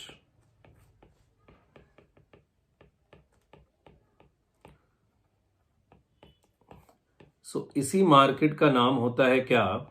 Derivative market. अब डेरिवेटिव की एक बुकिश परिभाषा है। अब क्योंकि हम एकेडमिक्स पढ़ रहे हैं तो वो परिभाषा तो मैं बताऊंगा ही, पर फ्रैंकली स्पीकिंग उसकी कोई जरूरत नहीं है। हम पहले प्रैक्टिकल पॉइंट ऑफ व्यू से डेरिवेटिव्स को समझने की कोशिश करते हैं, फिर हम बुकिश पॉइंट ऑफ व्यू से भी समझ लेंगे कि किताब में डेरिवेटिव वर्ड क्यों यूज किया जाता है। पहले हम प्रैक्टिकल पॉइंट ऑफ व्यू से समझ लेते हैं, बाद में बुकिश में भी आ जाएंगे कि बुक्स के अंदर why we use the word derivatives, हम डेरिवेटिव वर्ड क्यों यूज करते हैं, ठीक है? सुनिए जी, जिसको सट्टा लगाना है, स्पेकुलेशन, या जिसको हेजिंग करना है, वो बच्चे डेरिवेटिव मार्केट में आते हैं। हेजिंग की ऐसी की तैसी मेनली तो ये सट्टे में यूज होती है। मेरा ख्याल 10% लोग भी हेजिंग वाले नहीं होंगे, तो हेजिंग को तो अभी छोड़ दीजिए, लगेगा व्हाट इज हेजिंग, तो बाद में देखेंगे हेजिंग क्या होता है। 90% डेरिवेटिव में सट्टा बाजारी चलती है, स्पेकुलेशन, प्योरली एंड प्योरली क्या? स्पेकुलेशन, सट्टा बाजार। डेरिवेटिव बोले तो सट्टा बाजार। मैं फिर कह रहा हूं, हालांकि हर लोग यहां सट्टा नहीं लगाते, बहुत सारे जनता यहां हेजिंग करने के लिए भी आती है, तो इसको सट्टा बाजार बोलते हैं। अब ये सट्टा बाजार क्या है? सट्टा बाजार होता है कि जहां पे सिर्फ पैसे का लेन देन होगा, ना तो शेयर्स बेचे जाएंगे ना ही शेयर खरीदे जाएंगे, दैट्स इट, सिंपल। शेयर खरीदने, मैंने कहा जी हाँ कैश मार्केट में चले जाओ, बात खत्म। सट्टा लगाना है, मैंने कहा जी हाँ डेरिवेटिव मार्केट में आ जाओ। स्पेकुलेशन। अब ये स्पेकुलेशन कैसे होता है? सुनिए, बड़ी सिंपल सी बात है। मान लो राम, और श्याम, दो व्यक्ति हैं। राम को लगता है कि आरआईएल का शेयर बढ़ने वाला है, तो Ram is bullish about RIL, मैं कह सकता हूं। और दूसरी तरफ श्याम को लगता है कि आरआईएल का शेयर गिरने वाला है, तो Shyam is bearish about the RIL. अब पहला तरीका तो यह है कि राम जाके आरआईएल के शेयर्स खरीद ले, अब उसमें पैसा बहुत लगता है। तो राम ने श्याम के साथ एक शर्त लगा ली, एक सट्टा लगाया। अब सट्टे में क्या बोला कि आरआईएल का करंट मार्केट प्राइस चल रहा है 2150। ध्यान से सुनना, आरआईएल का करंट मार्केट प्राइस चल रहा है 2150। अगर भाव 2150 से ऊपर गया तो राम शर्त जीतेगा, और अगर भाव 215 से नीचे गया तो श्याम शर्त जीतेगा। दोनों ने सट्टा लगा दिया। और मान लो कल को भाव 2180 रुपए हो गया तो राम श्याम को पे कर देगा कितने, 30 रुपए। That's it. ना तो शेयर लिया जाएगा ना ही शेयर दिया जाएगा, शेयर अब भाव के ऊपर स्पेकुलेशन किया जाएगा। 2150 पे राम ने बोला कि रिलायंस यहां से ऊपर गया जाएगा, श्याम ने बोला नहीं नीचे जाएगा। राम कहता ठीक है, ऊपर चला गया तू मुझे पैसे दे दी। श्याम कहता ठीक है, नीचे आ गया तू मुझे पैसे दे दी। तो वो 2180 हो गया। कौन जीता? राम जीता। तो श्याम राम को 30 रुपए दे देगा। This is derivative market. सरल भाषा में। क्या ये मुश्किल है? नो। अब मैं जब इसकी परिभाषा पढ़ाऊंगा तब आपको बहुत मुश्किल लगेगा। Derivative is a contract in which one person agrees to buy or sell the shares to another person at a specified price at a specified quantity on a future date, and derivative derive its value from some underlying asset, hence it is known as the derivative. It's very difficult, very difficult. कुछ भी नहीं पता लगा मैंने क्या बोला है। हालांकि मैं पढ़ाऊंगा, पर जब मैं इसको समझा दूंगा ना आपको पहले प्रैक्टिकली, तो फिर आपको बुकिश डेफिनेशन भी बच्चे इसकी मुश्किल नहीं लगेगी। आपको बुकिश डेफिनेशन भी इसकी मुश्किल नहीं लगेगी। सट्टा, जैसे आईपीएल पे सट्टा लगता है कि आज कोहली 100 बनाएगा, है ना। मैंने कहा जी मैं 1000 रुपये दूंगा, दूसरा कहता जी नहीं बनाएगा। अगर बना दिया तो वो मुझे 1000 दे देगा, नहीं बनाएगा तो मैं उसे 1000 दे दूंगा। तो क्या हमने कोहली की डिलीवरी लेनी है? समझ रहे हो ना। सो किसी ने डिलीवरी नहीं लेनी, किसी ने शेयर नहीं बेचना, किसी ने शेयर नहीं खरीदना, सिर्फ भाव के ऊपर सट्टा बाजारी होती है। और वो सट्टे लगाने के लिए अलग से बाजार बना दिया, जिसको बोलते हैं डेरिवेटिव सेगमेंट या futures and option segment. Sir ये वर्ड क्या है, फ्यूचर्स एंड ऑप्शन? सब समझाऊंगा, टेंशन ना लो, सब समझाऊंगा। सुनते चले जाना है। 2-3-4 घंटे की चर्चा है, उसके बाद बड़ा आसान लगेगा ये चैप्टर। मैं कहता हूं ये चैप्टर है ही नहीं। This is not a chapter at all. ये सिर्फ और सिर्फ सीखने वाली चीज है बस। जिसको डेरिवेटिव मुझसे पढ़ के दोबारा कॉपी से पढ़ना पड़ गया, फायदा ही नहीं पढ़ने का। डेरिवेटिव तो खून में चला जाएगा, देखना। और मैं कहता हूं प्रैक्टिकली करो। मैं आपको इनकरेज करूंगा कि प्रैक्टिकली करो। कैसे करना है बताऊंगा। प्रैक्टिकली सीखो डेरिवेटिव्स को, तो आपको ये चैप्टर नहीं पढ़ना पड़ेगा। बिलीव मी, नहीं पढ़ना पड़ेगा। प्रैक्टिकली सीखो डेरिवेटिव्स को। सो मैं आपको प्रैक्टिकली पहले सिखाऊंगा। ऑफ कोर्स मैं बुकिश भी लेके आऊंगा, पर वो बड़ा इजी हो जाएगा हमारे लिए, ठीक है। सर ये सट्टा लगता कैसे है? सर बच्चे देखो, आईपीएल पे सट्टा लगाना आपको अलाउड नहीं है। हमारे देश में सट्टा बाजारी बैन है, पर शेयर्स के ऊपर सट्टा लगाना अलाउड है। यह सरकार ने खुद बना रखा है। सरकार को पता है। अब जैसे ये कॉन्ट्रैक्ट है राम और श्याम का। अब मान लो रिलायंस का भाव 3080 हो गया। रिलायंस का भाव 3080 हो गया। कौन जीता? राम जीता। 2150 पे शर्त लगी थी, रिलायंस का भाव 3050 हो गया, और शर्त लगी थी 1000 शेयर के ऊपर। एक शेयर 900 रुपए चल गया, एक शेयर 900 रुपए चल गया, और 1000 शेयर के ऊपर 9 लाख रुपया गेन हो गया। किसको? राम को। अब श्याम ने राम को 9 लाख देना है। श्याम गैप हो गया। श्याम कहता जी मैं तो नहीं देता, कर लो जो करना है। तो इस तरह के कॉन्ट्रैक्ट्स में किस चीज की संभावना है? डिफॉल्ट की। तो गवर्नमेंट ने क्या किया है, या सेबी ने क्या किया है, सट्टे लगाने के लिए एक प्लेटफॉर्म बना के दिया।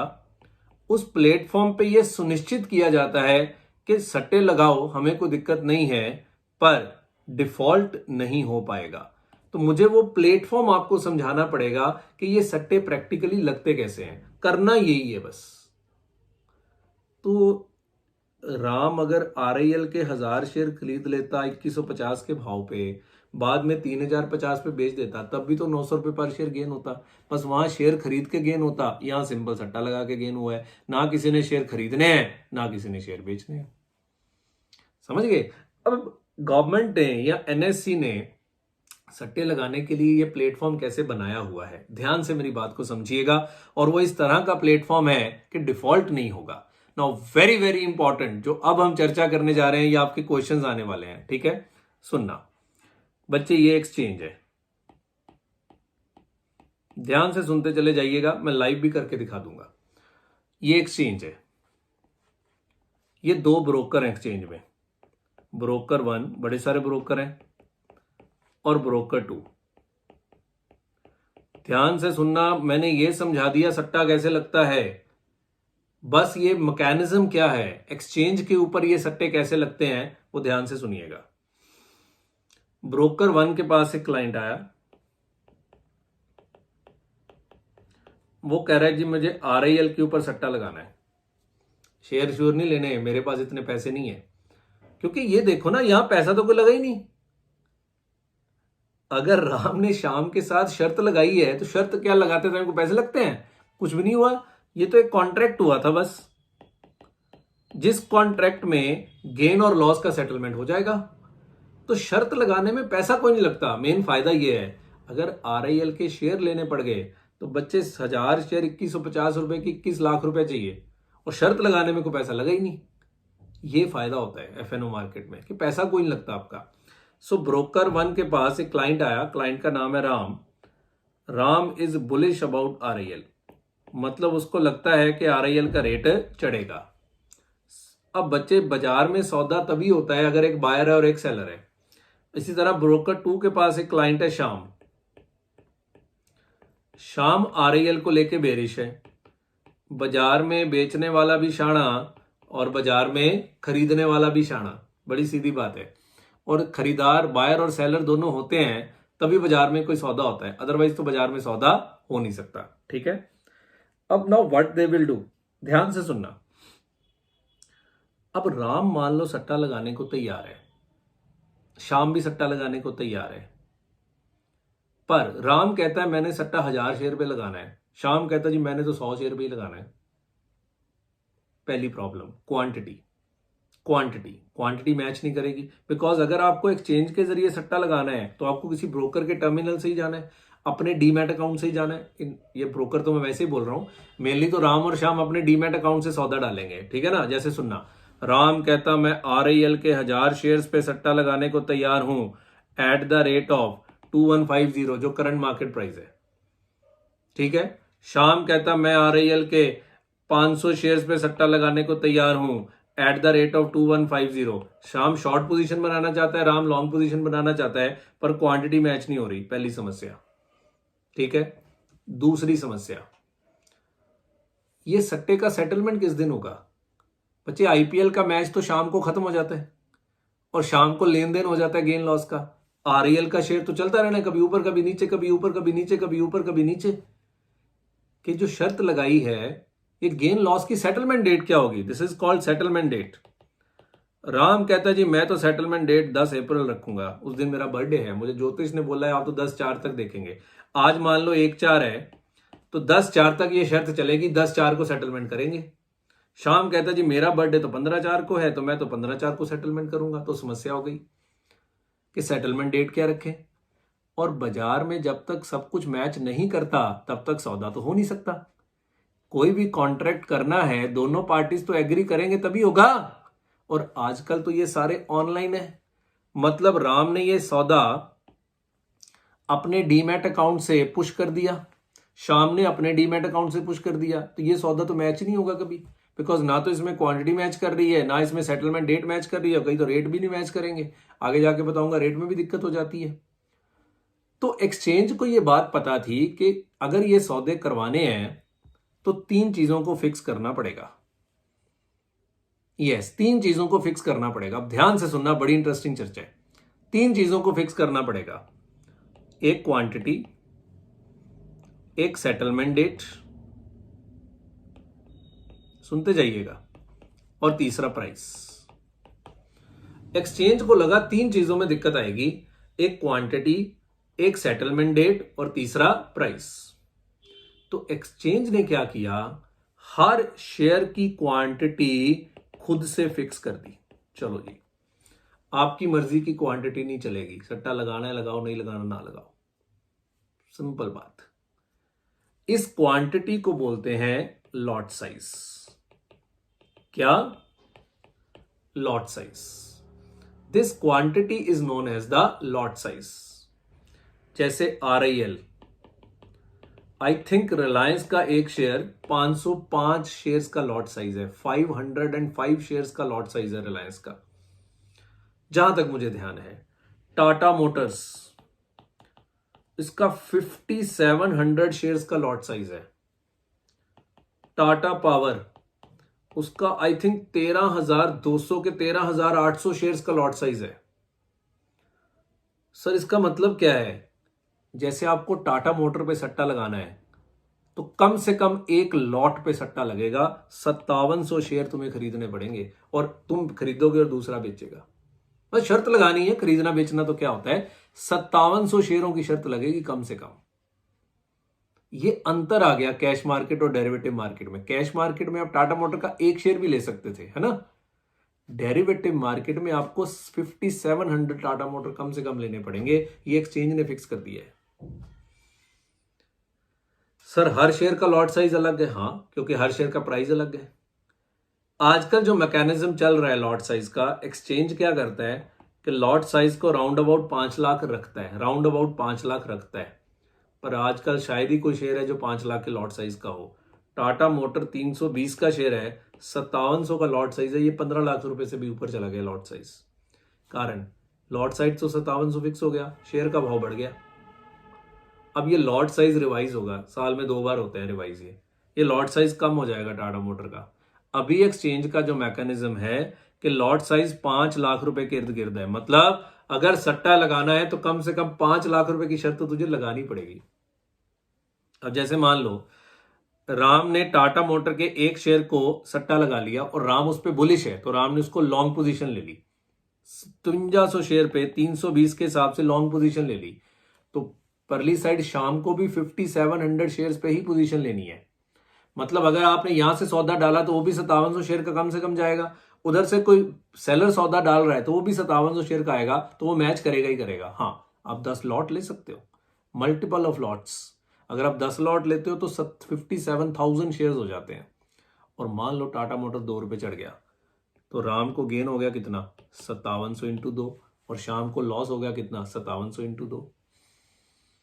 ये सिस्टम है। अगर आपको सट्टा खेलना है तो फिर बड़ी क्वांटिटी में खेलना पड़ेगा, आप छोटी क्वांटिटी में सट्टा नहीं लगा सकते। वो क्वांटिटी किसने फिक्स करी है, एक्सचेंज ने फिक्स कर दी हुई है। ओके, दूसरा, सर सेटलमेंट डेट क्या होगी। बच्चे सेटलमेंट डेट को एक्सचेंज में बोलते हैं एक्सपायरी। एक्सपायरी डेट हर चीज के लिए एक टेक्निकल वर्ड है। जैसे क्वांटिटी के लिए वर्ड क्या है, लॉट साइज। क्वांटिटी के लिए वर्ड क्या है, लॉट साइज। सेटलमेंट डेट के लिए वर्ड क्या है, एक्सपायरी डेट। अब ये एक्सपायरी डेट क्या होगी, एक्सपायरी डेट मतलब ये शर्त की किस दिन लेन देन होगा, ये शर्त का किस दिन लेन देन होगा। तो वैसे तो बच्चे एक्सपायरी डेट फिक्स है और एक्सपायरी डेट होती है last Thursday of every month. हालांकि आजकल तो और भी एक्सपायरीज आ गई हैं, पर फिलहाल समझिए, अभी मैं आपको मोटा मोटा बता रहा हूं, बारीकियां बाद में देखेंगे। Last Thursday of every month को एक्सपायरी होती है। Last Thursday of every month को एक्सपायरी होती है। तो हर महीने की एक्सपायरी उस महीने के आखिरी गुरुवार को होगी, तो जो भी लेन देन होगा वो आखिरी गुरुवार को हो जाएगा। और तीसरा प्राइस, प्राइस तो बच्चे जो एक्सचेंज दिखाएगा वही होगा। सर इसका प्राइस कैश मार्केट वाला प्राइस होता है कि अलग होता है, डिफरेंट होता है, different from cash market. Sir कौन सा प्राइस होता है और कैसे डिफरेंट होता है और क्यों डिफरेंट होता है, आगे जाके चर्चा करेंगे। तो रिलायंस का प्राइस कैश मार्केट का अलग होता है, डेरिवेटिव मार्केट का अलग होता है। थोड़ा सा ही फर्क होता है, ज्यादा फर्क नहीं होता, और वो क्यों होता है इस पे आगे जाके चर्चा करेंगे। सो 3 चीजें जिसमें दिक्कत आनी थी वो तीनों चीजें एक्सचेंज ने फिक्स कर दी। अगर आपको सट्टा लगाना है तो इतनी क्वांटिटी का लॉट साइज होगा, ये आपकी सेटलमेंट डेट होगी और इस प्राइस पे सट्टा लगेगा। जैसे आज मान लो रिलायंस का डेरिवेटिव मार्केट में भाव चल रहा है 2150, तो राम 2150 पे बाय करेगा और शाम 2150 पे सेल करेगा। हालांकि ना उसने बाय करना है ना सेल है, तो सट्टा ही है। बस इतना ध्यान रखना है कि बायर को ऊपर जाने पे फायदा होगा, सेलर को नीचे आने पे फायदा होगा। अगर इतनी सी बात समझ गए तो डेरिवेटिव मार्केट आप समझ चुके हैं। बायर को ऊपर जाने पे फायदा होगा, सेलर मंदड़िया है, उसने मंदी की पोजीशन बनाई है, उसने 2150 पे रिलायंस सेल किया है, तो 2000 पे अगर बाय करेगा तो उसको तो तभी फायदा होगा ना। महंगा बेचा सस्ता खरीद लिया उसने।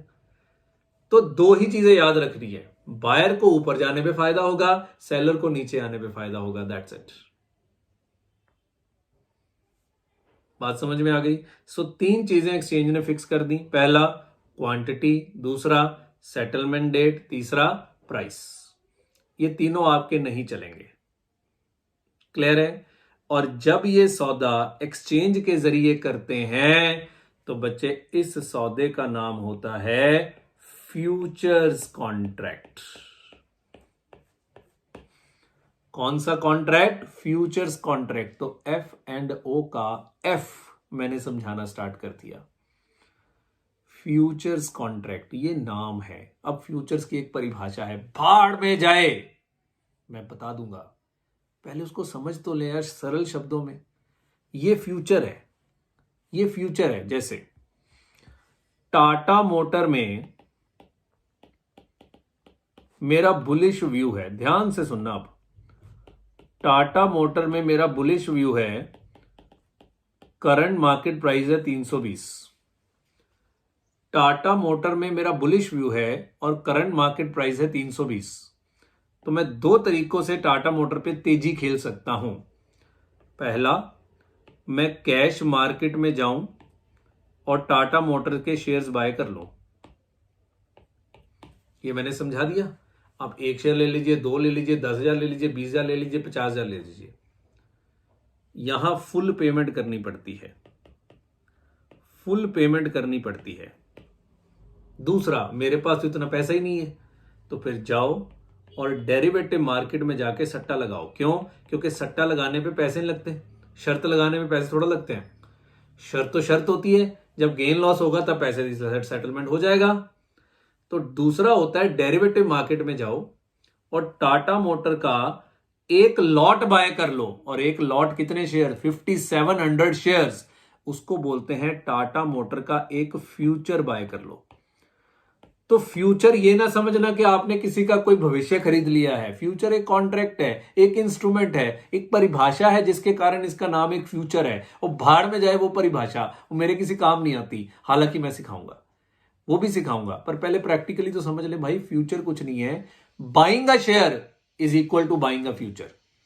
Buying a share is equal to buying a future. तो जैसे आप शेयर खरीदते हैं, समझ लो वैसे ही आप क्या खरीदते हैं? फ्यूचर भी खरीदते हैं। Buying a share is equal to buying a future. तो फ्यूचर कुछ नहीं है। आपने 5700 टाटा मोटर्स लॉन्ग कर दिए हैं, बस आपने शेयर्स ना तो लेने हैं ना देने हैं, बात खत्म। सट्टा है। और ये 320 के भाव पे हो गए, मान लो। हालांकि डेरिवेटिव का भाव अलग होता है, फिलहाल मान लो वो 320 है, तो 320 पे आपका टाटा मोटर लॉन्ग खड़े हैं 5700 शेयर्स। That's it. ये हो गया फ्यूचर। तो फ्यूचर क्या है? कुछ भी नहीं। जैसे आप शेयर खरीदते हैं पैसे देके, वैसे ही आप फ्यूचर खरीद लो। पर फ्यूचर पैसे लगते हैं? सो बिल्कुल नहीं लगते, वो बताऊंगा आगे जाके। फिर भी शर्त लगाई है। फ्यूचर क्या है? शर्त है, स्पेकुलेशन है। मैंने किसी को शेयर नहीं देने, ना मैंने किसी से डिलीवरी लेनी है। मुझे तो 5700 पे टाटा मोटर्स पे गेन लॉस कराना है बस। और इसकी सेटलमेंट कब होगी? इस महीने के लास्ट थर्सडे को। इस महीने के लास्ट थर्सडे को, बस उस दिन देखेंगे। और मान लो इस महीने के लास्ट थर्सडे को टाटा मोटर 360 हो गया, तो मुझे 40 रुपए का गेन हो गया इंटू 5700। ये मेरा गेन मेरे अकाउंट में आ जाएगा। That's it. सर वाह, इतना गेन? हाँ, तो बच्चे 40 लॉस भी तो हो सकता है। तो इस पे लॉस भी बहुत ज्यादा हो जाता है, गेन भी होता है, लॉस भी होता है। ठीक है ना? So buying a future is equal to buying a share. Similarly selling a future is equal to selling a share. मान लो मुझे टाटा मोटर पे मंदी करनी है, तो कैश मार्केट में मंदी तो सिर्फ इंट्राडे ही पॉसिबल है, अभी ऊपर सिखाया है। कैश मार्केट में मंदी सिर्फ और सिर्फ किस में पॉसिबल है? इंट्राडे में ही पॉसिबल है। आप पोजीशनल नहीं कर सकते, बट फ्यूचर सेल कर दो आज और लास्ट थर्सडे को जाके देखेंगे जब सेटलमेंट होगी। समझ रहे हो? सो मंदी वालों के लिए तो बना ही एफएनओ है, क्योंकि कैश मार्केट में मंदी तो होती नहीं इंट्राडे के अलावा। पर एफएनओ में अगर मैं बोला कि मैंने टाटा मोटर का फ्यूचर सेल कर दिया, एफ माइनस बोलते हैं, टाटा मोटर का फ्यूचर सेल कर दिया, मतलब मैंने टाटा मोटर पे मंदी खेली है, टाटा मोटर के नीचे जाने पे मुझे फायदा होगा, थर्सडे को जाके सेटलमेंट हो जाएगी। तो मंदी तो होती ही एफएनओ मार्केट में है। तेजी आप कैश मार्केट के जरिए भी कर सकते हैं, एफएनओ मार्केट के जरिए भी कर सकते हैं, पर पोजीशनल मंदी, एक से ज्यादा दिन की मंदी सिर्फ कैश डेरिवेटिव मार्केट में ही पॉसिबल है, सट्टा बाजार में ही पॉसिबल है। This is futures contract, this is futures contract. तो बाद में इसकी बुकिश डेफिनेशन भी बता देंगे, जब लिखवाना शुरू करेंगे फिर तो बुक्स के हिसाब से भी बताएंगे आपको कि why this is called futures contract. पर फिलहाल समझ लो बच्चे कुछ नहीं है, अब एक 12वीं पास बच्चा बाजार में बैठा काम कर रहा है और हम यहाँ चार्टर्ड अकाउंटेंट बन जाते हैं और हम फ्यूचर की परिभाषा रटते रहते हैं। उसको पूछो जाके फ्यूचर की परिभाषा क्या वगैरह, मुझे क्या लेना देना है? मुझे क्लाइंट फोन करके बोलता है जी 2 लॉट टाटा मोटर ले लो, तो मैं उसके 2 लॉट डाल देता हूं। तो मुझे तो इतना समझ में आता है कि 5700 का एक लॉट है तो 2 लॉट हो गए 11400, उसने 11400 शेयर्स लॉन्ग कर दिए हैं, बस दैट्स इट। थर्सडे को जाके देखेंगे, अगर भाव 320 से ऊपर हुआ तो उसको गेन हो जाएगा, 320 से नीचे हुआ तो उसको लॉस हो जाएगा। वो कह रहा है मैंने क्या लेना देना है, फ्यूचर की परिभाषा क्या होती है, ये डेरिवेटिव है जी, तो भाड़ में जाए, मैंने क्या लेना देना है। पर हमें लेना देना है, क्योंकि हम तो एकेडमिक्स पढ़ते हैं, तो हमें, मैं दोनों चीजों को पढ़ा देता हूं, ठीक है ना। प्रैक्टिकल जो जीवन में काम आए, एकेडमिक्स जो पेपर में काम आए। तो पेपर वाला भी पढ़ेंगे, पहले जरा प्रैक्टिकल बात करते हैं, आज मजा आ रहा है, ठीक है ना। मेरा तो मोस्ट इंटरेस्टिंग टॉपिक, हम तो रोजी रोटी कमाते हैं इस सेगमेंट से, ठीक है ना, एफएनओ सेगमेंट से।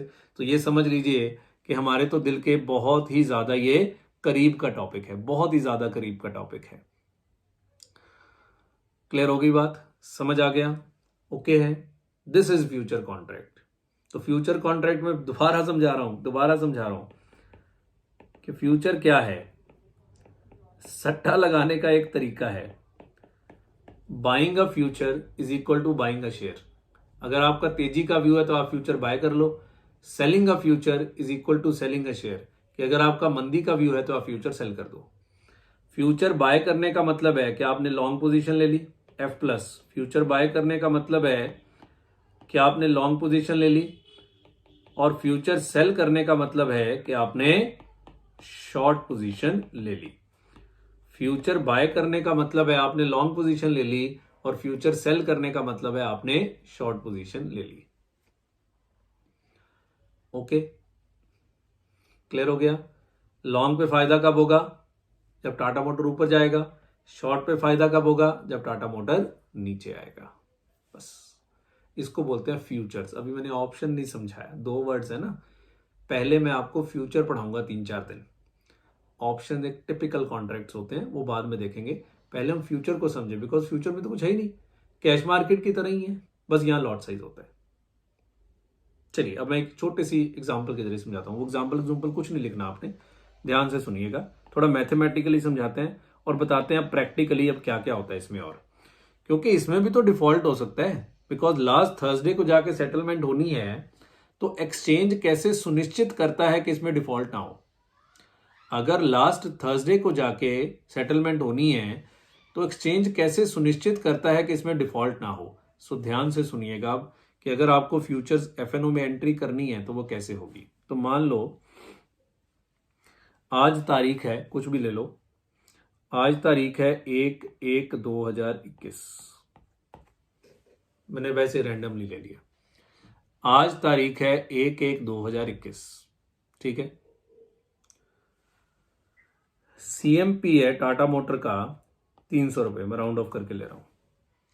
टाटा मोटर का सीएमपी है 300 रुपये, फ्यूचर का भाव है 300 रुपये मान लो, ठीक है सर, फ्यूचर का भाव अलग होता है, हाँ अलग होता है, मैं पहले बता चुका हूं क्यों अलग होता है, बाद में चर्चा करेंगे। ठीक है, सो टाटा मोटर का करंट मार्केट प्राइस सीएमपी चल रहा है 300 रुपए, और टाटा मोटर का लॉट साइज 5700 बहुत ज्यादा है, मैं 500 शेयर्स ले लेता हूं। लॉट साइज है 500 शेयर्स का, सो काइंड ऑफ 1.5 लाख रुपए का सौदा हो गया। 300 इंटू 500 करोगे तो ये 1.5 लाख रुपए का एक लॉट आपको लेना पड़ेगा। मैंने अपने ब्रोकर को फोन किया, मैंने कहा जी टाटा मोटर का एक लॉट बाय कर लो, टाटा मोटर का एक लॉट बाय कर लो एट 300।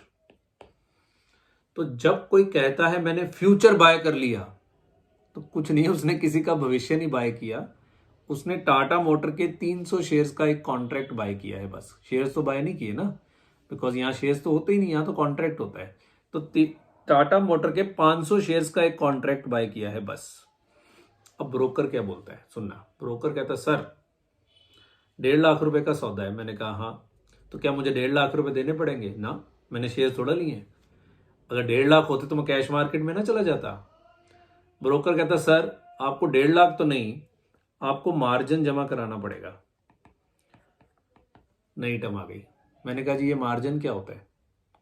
वो कहता सर एक्सचेंज का रूल है कि अगर आपको फ्यूचर्स में कॉन्ट्रैक्ट करना है तो आपको एक फिक्स मार्जिन देना होता है, इनिशियल मार्जिन बोलते हैं इसको। कौन सा मार्जिन? Initial margin. आपको इनिशियल मार्जिन देना होता है। सर ये इनिशियल मार्जिन कितना होता है? बच्चे ये हर स्टॉक का अलग अलग है, एक्सचेंज की मर्जी है। 15% से लेकर it varies up to 50-60% margin है। 50% मार्जिन, हाँ मान लो मैं 10% लेके चलता हूं। वो कह रहा सर आपको 10% मार्जिन यानी कि 1.5 लाख सौदे की वैल्यू का 10%, 15,000 सर सिक्योरिटी जमा करानी पड़ेगी। मार्जिन समझ लो सिक्योरिटी है, शर्त लगाने पे पैसे नहीं लगते, पर ब्रोकर आपसे सिक्योरिटी मांगता है। कारण कल को आपको लॉस हो गया और आपने पे ना किया तो पैसे तो ब्रोकर को भरने पड़ जाएंगे। समझ रहे हो? तो डिफॉल्ट नहीं होने देगा ब्रोकर कभी, इसलिए आपको 1.5 लाख तो नहीं देना, पर आपको 15,000 तो कम से कम देना ही पड़ेगा। समझ रहे हो कैसे एफएनओ में कॉन्ट्रैक्ट होता है? मार्जिन पे। और इसका फायदा क्या है? अगर आप कैश मार्केट में जाते तो आपको 1.5 लाख रुपए देना पड़ता, यहां 15,000 देके आपको 1.5 लाख का माल मिल रहा है। सर ये तो बड़ी अच्छी चीज है। अच्छा जी, इस पे नुकसान भी बच्चे बहुत ज्यादा है। अगर 1.5 लाख रुपए का माल उठा रहे हो और कल को शेयर 20% गिर गया तो 30,000 लॉस है, और आपके पास तो 15,000 टोटल है। तो ये खतरनाक प्रोडक्ट है, इससे पंगा नहीं लेना चाहिए। ये एक्सचेंज आपको एंटाइज करता है, इंड्यूस करता है कि आइए आइए कैफेनो में सौदा करिए, कैश मार्केट में क्यों जाते हो, वहां पूरे पैसे लगते हैं, यहां मार्जिन लगता है। तो एफएनओ मार्केट में मार्जिन पे काम होता है। फिर कह रहा हूं हर स्टॉक का मार्जिन अलग है, 15% से लेकर 50-60। एक बार तो एक शेयर था उसके ऊपर 120% मार्जिन था, आई थिंक जेट एयरवेज था, उसके ऊपर 120% मार्जिन था। मतलब अगर आपका 100 रुपए का शेयर है तो एक्सचेंज 120 रुपए मार्जिन मांग रहा है। मतलब एक्सचेंज चाहता है कि आप उसमें ट्रेड ना करो। जब एक्सचेंज ने किसी की ट्रेडिंग कम करवानी है, उसका मार्जिन बढ़ा दो, तो ट्रेड अपने आप कम हो जाएगा। ठीक है, समझ आ गया? तो आपने इनिशियल मार्जिन दे दिया 15,000। ओके, उसी दिन शाम को सुनते जाना, 1/1/2080 इवनिंग 3:30 बजे बाजार बंद हुआ और टाटा मोटर बंद हुआ 305 रुपए पे। टाटा मोटर बंद हुआ 305 रुपए पे। सुनते जाना बस, ठीक है? सर अब क्या होगा? बच्चे जो फ्यूचर है ना, ये जो मैंने बोला था ना थर्सडे, लास्ट थर्सडे को सेटलमेंट होती है, ये सिर्फ नाम का है। फ्यूचर की डेली सेटलमेंट होती है। Oh my God, daily settlement होती है। यस सर, डेली सेटलमेंट मतलब 300 का खरीदा था, बाय किया था, 305 हो गया, तो 5 रुपए मेरे खाते में आ जाएंगे इनटू 500 शेयर, 2500 रुपए का मुझे गेन हो गया। उसी दिन मेरी लेजर में 25 रुपए पोस्ट कर दिए जाएंगे। सर मैं विड्रॉ करा सकता हूं 2 दिन बाद, 2 दिन बाद। वैसे जब तक ये सौदा स्क्वेयर ऑफ नहीं होता ब्रोकर विड्रॉ करवाने नहीं देते, क्योंकि ये लॉस भी तो हो सकता है। डेली सेटलमेंट होती है बच्चे, डेली सेटलमेंट। कारण थर्सडे तक वेट किया और शाम भाग गया तो ब्रोकर थोड़ा पैसे भरेगा। सर ये दिया तो है इनिशियल मार्जिन, नहीं नहीं नहीं, कोई इनिशियल मार्जिन नहीं। अगर आपको गेन हो गया तो उसी दिन शाम को आपकी लेजर में ये पोस्टिंग हो जाएगी, और अगर आपको लॉस हो गया तो उसी दिन लेजर से आपके ये पैसे काट भी लिए जाएंगे। आपके अकाउंट में इतने पैसे होने चाहिए, और अगर ना हुए तो 1% रोज की पेनल्टी। पहले 5 दिन ½ %, उसके बाद 1%। देखा? आओ एफएनओ में आओ, पर पैसे हो तो तभी आओ, है ना, नहीं तो दिक्कत हो जाएगी बहुत ज्यादा। डेली सेटलमेंट है, डेली सेटलमेंट। ये नाम का ही है थर्सडे एक्सपायरी, सेटलमेंट डेली होनी है। थर्सडे एक्सपायरी का सिर्फ इतना मतलब है तब तक सेटलमेंट होनी है, उसके बाद कॉन्ट्रैक्ट एक्सपायर, पर होनी डेली है। तो फ्यूचर्स में मैंने 2 बातें नहीं बोली। पहला, इसमें मार्जिन लगता है, इनिशियल मार्जिन एक, और दूसरा इसमें डेली सेटलमेंट होती है। डेली सेटलमेंट को बोलते हैं एमटीएम, मार्क टू मार्केट। बहुत टेक्निकल टर्म्स है मुझे पता है, घबराना नहीं है, रोज यूज होने हैं ये, रोज। सो ये आपके दिमाग, दिलो दिमाग में बैठ जाएंगे, छा जाएंगे, घर कर जाएंगे, देखना आपके दिलो दिमाग में ये। सो एक इनिशियल मार्जिन लगेगा, एक्सचेंज डिसाइड करता है। एक कॉन्सेप्ट होता है वैल्यू एट रिस्क, आपके सिलेबस में है, आपके सिलेबस में है। रिस्क मैनेजमेंट एक लेक्चर का टॉपिक है, उसमें सिखाएंगे ये वैल्यू एट रिस्क, एक्सचेंज कैसे डिसाइड करता है, उसके बेस पे मार्जिन डिसाइड होता है। एक तो वो जमा कराना है, और एक डेली सेटलमेंट होनी है। डेली सेटलमेंट में अगर तो गेन हुआ तो कोई दिक्कत नहीं है, अगर लॉस हुआ तो शाम को वो पैसा आपके अकाउंट में होना चाहिए, नहीं तो अगले दिन 10 बजे तक जमा कराओ, नहीं तो 1% रोज की पेनल्टी भरो। सर ये 15,000 से नहीं काटेगा वो, ना, वो कहेगा जमा कराओ। हालांकि 15 से भी एडजस्ट होता है, वो बाद में बात करेंगे, फिलहाल समझ लो कि वो अलग ही जमा कराना पड़ेगा। ठीक है सर, आगे चलो। 2/1/2021 को टाटा मोटर हो गया 280 का। ओ माय गॉड, 2/1/2021 को टाटा मोटर हो गया 280 का। बच्चे आपने कितने का लिया था? 300 का? नहीं, 305 का, बिकॉज 5 रुपए तो आप ले चुके हो, तो अगला दिन जो स्टार्ट होगा वो 305 से स्टार्ट होगा। भाई 5 रुपए तो आप खा चुके हो, अब आपका भाव 305 है, तो पता है उस दिन क्या होगा? 2/1 को 305 माइनस 280, 25 रुपए का लॉस इंटू 500, लाओ 12,500 जमा कराओ, 12,500 का लॉस। अगले दिन 10 बजे तक जमा कराओ, अपने अकाउंट में इतने पैसे रखो। देखा? It's a very very dangerous product, very very dangerous product.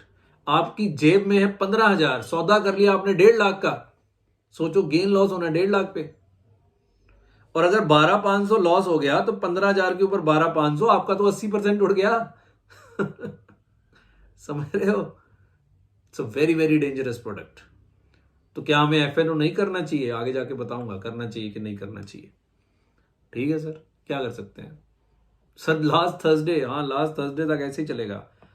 3/1/2021 Tata motor हो गया 260। हो, अब कहां से शुरू होगा? 280 से, क्योंकि 12,500 तो मैं भर चुका हूं, 20 रुपए और लॉस, क्योंकि मैंने तो लॉन्ग पोजीशन बना रखी है। एंजॉय कौन कर रहा है? शाम, जिसने शॉर्ट पोजीशन बना रखी है। ये पैसे उसको जा रहे हैं, मेरे अकाउंट से कट के ये पैसे उसको जा रहे हैं, तो इंटू 500, 10,000 का और लॉस। मैंने ब्रोकर को फोन किया, मैंने कहा मैं लास्ट थर्सडे तक वेट नहीं कर सकता, मेरे पास इतना पैसा ही नहीं है, तुम तो डेली सेटलमेंट कर रहे हो। लास्ट थर्सडे है, मान लो 25 जनवरी को, तो मैं तो 25 जनवरी में पागल हो जाऊंगा। अगर टाटा मोटर 60 रुपए का हो गया, बच्चे कोरोना में ऐसे ही हुआ था, 1 महीने में मार्केट 50% गिर गई थी। तो मैंने एक्सचेंज को बोला भाई मुझे निकालो यहां से, मैं नहीं दे सकता और पैसे, डेली सेटलमेंट करने के लिए मेरे पास पैसा ही नहीं है। तो अब मैं क्या करूं? मैं तो शर्त में फंस चुका हूं, क्या मैं इससे एक्सपायरी से पहले निकल सकता हूं? द आंसर इज यस, बिल्कुल निकल सकता हूं। आपने फ्यूचर बाय किया था, मार्केट में जाओ, फ्यूचर सेल करो और निकल जाओ। मतलब ये कॉन्ट्रैक्ट किसी और ने खरीद लिया, ये कॉन्ट्रैक्ट किसी और ने खरीद लिया, वो एमटीएम भरेगा, मैं वेला हो गया। मान लो कि 4/1 को सुबह मार्केट खुली और टाटा मोटर खुला 266 फ्यूचर का भाव, मैंने 266 पे सौदा स्क्वायर ऑफ कर दिया और मैं निकल गया। लास्ट 260 था, 6 रुपए का मुझे उस दिन का गेन, 3,000 रुपए शाम को मिल जाएंगे, बात खत्म। तो जैसे आप शेयर कभी भी बेच सकते हो, वैसे ही फ्यूचर भी आप कभी भी बेच सकते हो। कब बेचना मतलब निकल सकते हो। अगर आपने खरीदा हुआ है तो बेच के निकलोगे, स्क्वायर ऑफ। अगर आपने पहले बेचा हुआ है तो खरीद के निकलोगे, कभी भी निकल सकते हो। सर आज लेके आज ही निकल सकता हूं, निकल सकते हो। ये नहीं है कि आप शर्त में फंस गए तो आपको इसको थर्सडे तक लास्ट थर्सडे तक रखना ही पड़ेगा, ऐसा कुछ नहीं है। सर फिर लास्ट थर्सडे का क्या रेलेवेंस है, बताया ना। ये एमटीएम लास्ट थर्सडे तक होगा, उसके बाद सौदा ही खत्म हो जाएगा, शर्त ही खत्म हो गई। सर फिर मैं टाटा मोटर पर शर्त नहीं लगा सकता, क्यों नहीं लगा सकते, फिर अगला महीना शुरू हो जाएगा, उसमें क्या है। वो तो एक्सचेंज आगे के आगे कॉन्ट्रैक्ट देता रहेगा आपको, तो शर्तें तो लगती रहेंगी। एक खत्म होगा अगला शुरू हो जाएगा, एक खत्म होगा अगला शुरू हो जाएगा, एक खत्म होगा अगला शुरू हो जाएगा। तो इस तरीके से बच्चे फ्यूचर्स कॉन्ट्रैक्ट में सेटलमेंट होती है। पहले इनिशियल मार्जिन लगता है, एमटीएम डेली सेटलमेंट होती है। कभी भी आप फ्यूचर को स्क्वायर ऑफ करके निकल सकते हैं, कभी भी निकल सकते हैं, ठीक है। क्वांटिटी एक्सचेंज फिक्स करता है, फ्यूचर का प्राइस होता है जैसे शेयर का प्राइस होता है, और एक्सपायरी डेट होती है। एक्सपायरी डेट का हालांकि कोई रेलेवेंस ही नहीं है, बिकॉज डेली सेटलमेंट होनी है। डेली अगर आपको गेन है तो शाम को आपकी लेजर में पॉजिटिव पोस्ट हो जाएगा, और अगर लॉस है तो लेजर में नेगेटिव पोस्ट हो जाएगा। उतना कैश होना जरूरी है, अगर नहीं हुआ तो 1% की आपको पेनल्टी लग जाएगी।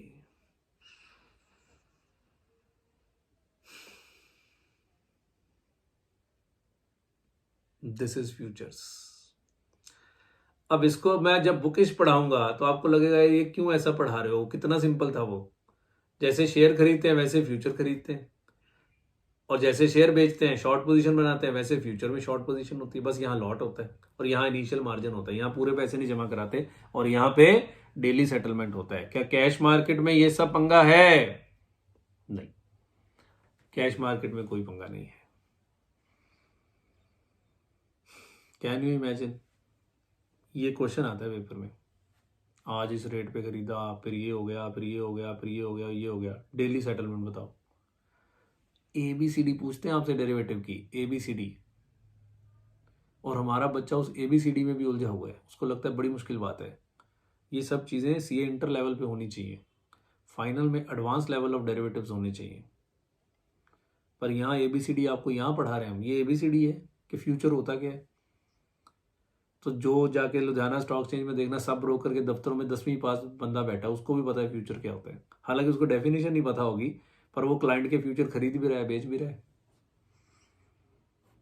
समझ रहे हो ना। और आप लोगों को परिभाषा में उलझा दिया जाता है और आपको प्रैक्टिकली कभी समझ ही नहीं आता। सो मैंने उल्टा स्टार्ट किया है, पहले मैंने प्रैक्टिकली समझाया, मैं बाद में इसको परिभाषित कर दूंगा, परिभाषित भी कर दूंगा, पर बाद में करूंगा। सो आज के बाद कोई पूछे या कोई कहे कि मैंने एसबीआई का फ्यूचर ले लिया, तो उसने एसबीआई का भविष्य नहीं ले लिया, उसने एसबीआई पे लॉन्ग पोजीशन बनाई है। एसबीआई का लॉट साइज 3,000 का है करंटली, सब्जेक्ट टू चेंज, साल में 2 बार चेंज होते हैं। एक 30 जून और 31 दिसंबर, साल में 2 बार एक्सचेंज इनको रिव्यू करता है। करंटली एसबीआई का लॉट 3,000 का है, बहुत ज़्यादा है। एसबीआई का भाव 400 रुपये के करीब है, तो 12 लाख रुपए का लॉट है। लॉट साइज 5 लाख के इर्द गिर्द होना चाहिए। सब भाव बढ़ चुके हैं इस टाइम पे, तो सब लॉट साइजेस बहुत बड़े हो गए हैं, बहुत बड़े हो गए हैं। तो अगर एसबीआई का एक फ्यूचर लेना है तो 3,000 का लॉट साइज है, 3,000 शेयर्स, और 400 रुपये का शेयर 12 लाख, और अगर 20% मार्जिन भी हुआ तो 2,40,000 रुपया इनिशियल मार्जिन जमा कराना पड़ेगा, और डेली मार्जिन तो है ही है एमटीएम। क्लियर है बात, समझ आ गया। सो इस तरीके से फ्यूचर्स में कभी डिफॉल्ट नहीं हो सकता आप, क्योंकि जब तक आपके अकाउंट में पैसे नहीं है तब तक आप फ्यूचर ले ही नहीं सकते, और जैसे ही एमटीएम है आपको जमा कराना पड़ेगा। सर अगर मैंने एमटीएम जमा ना कराया फिर क्या होगा?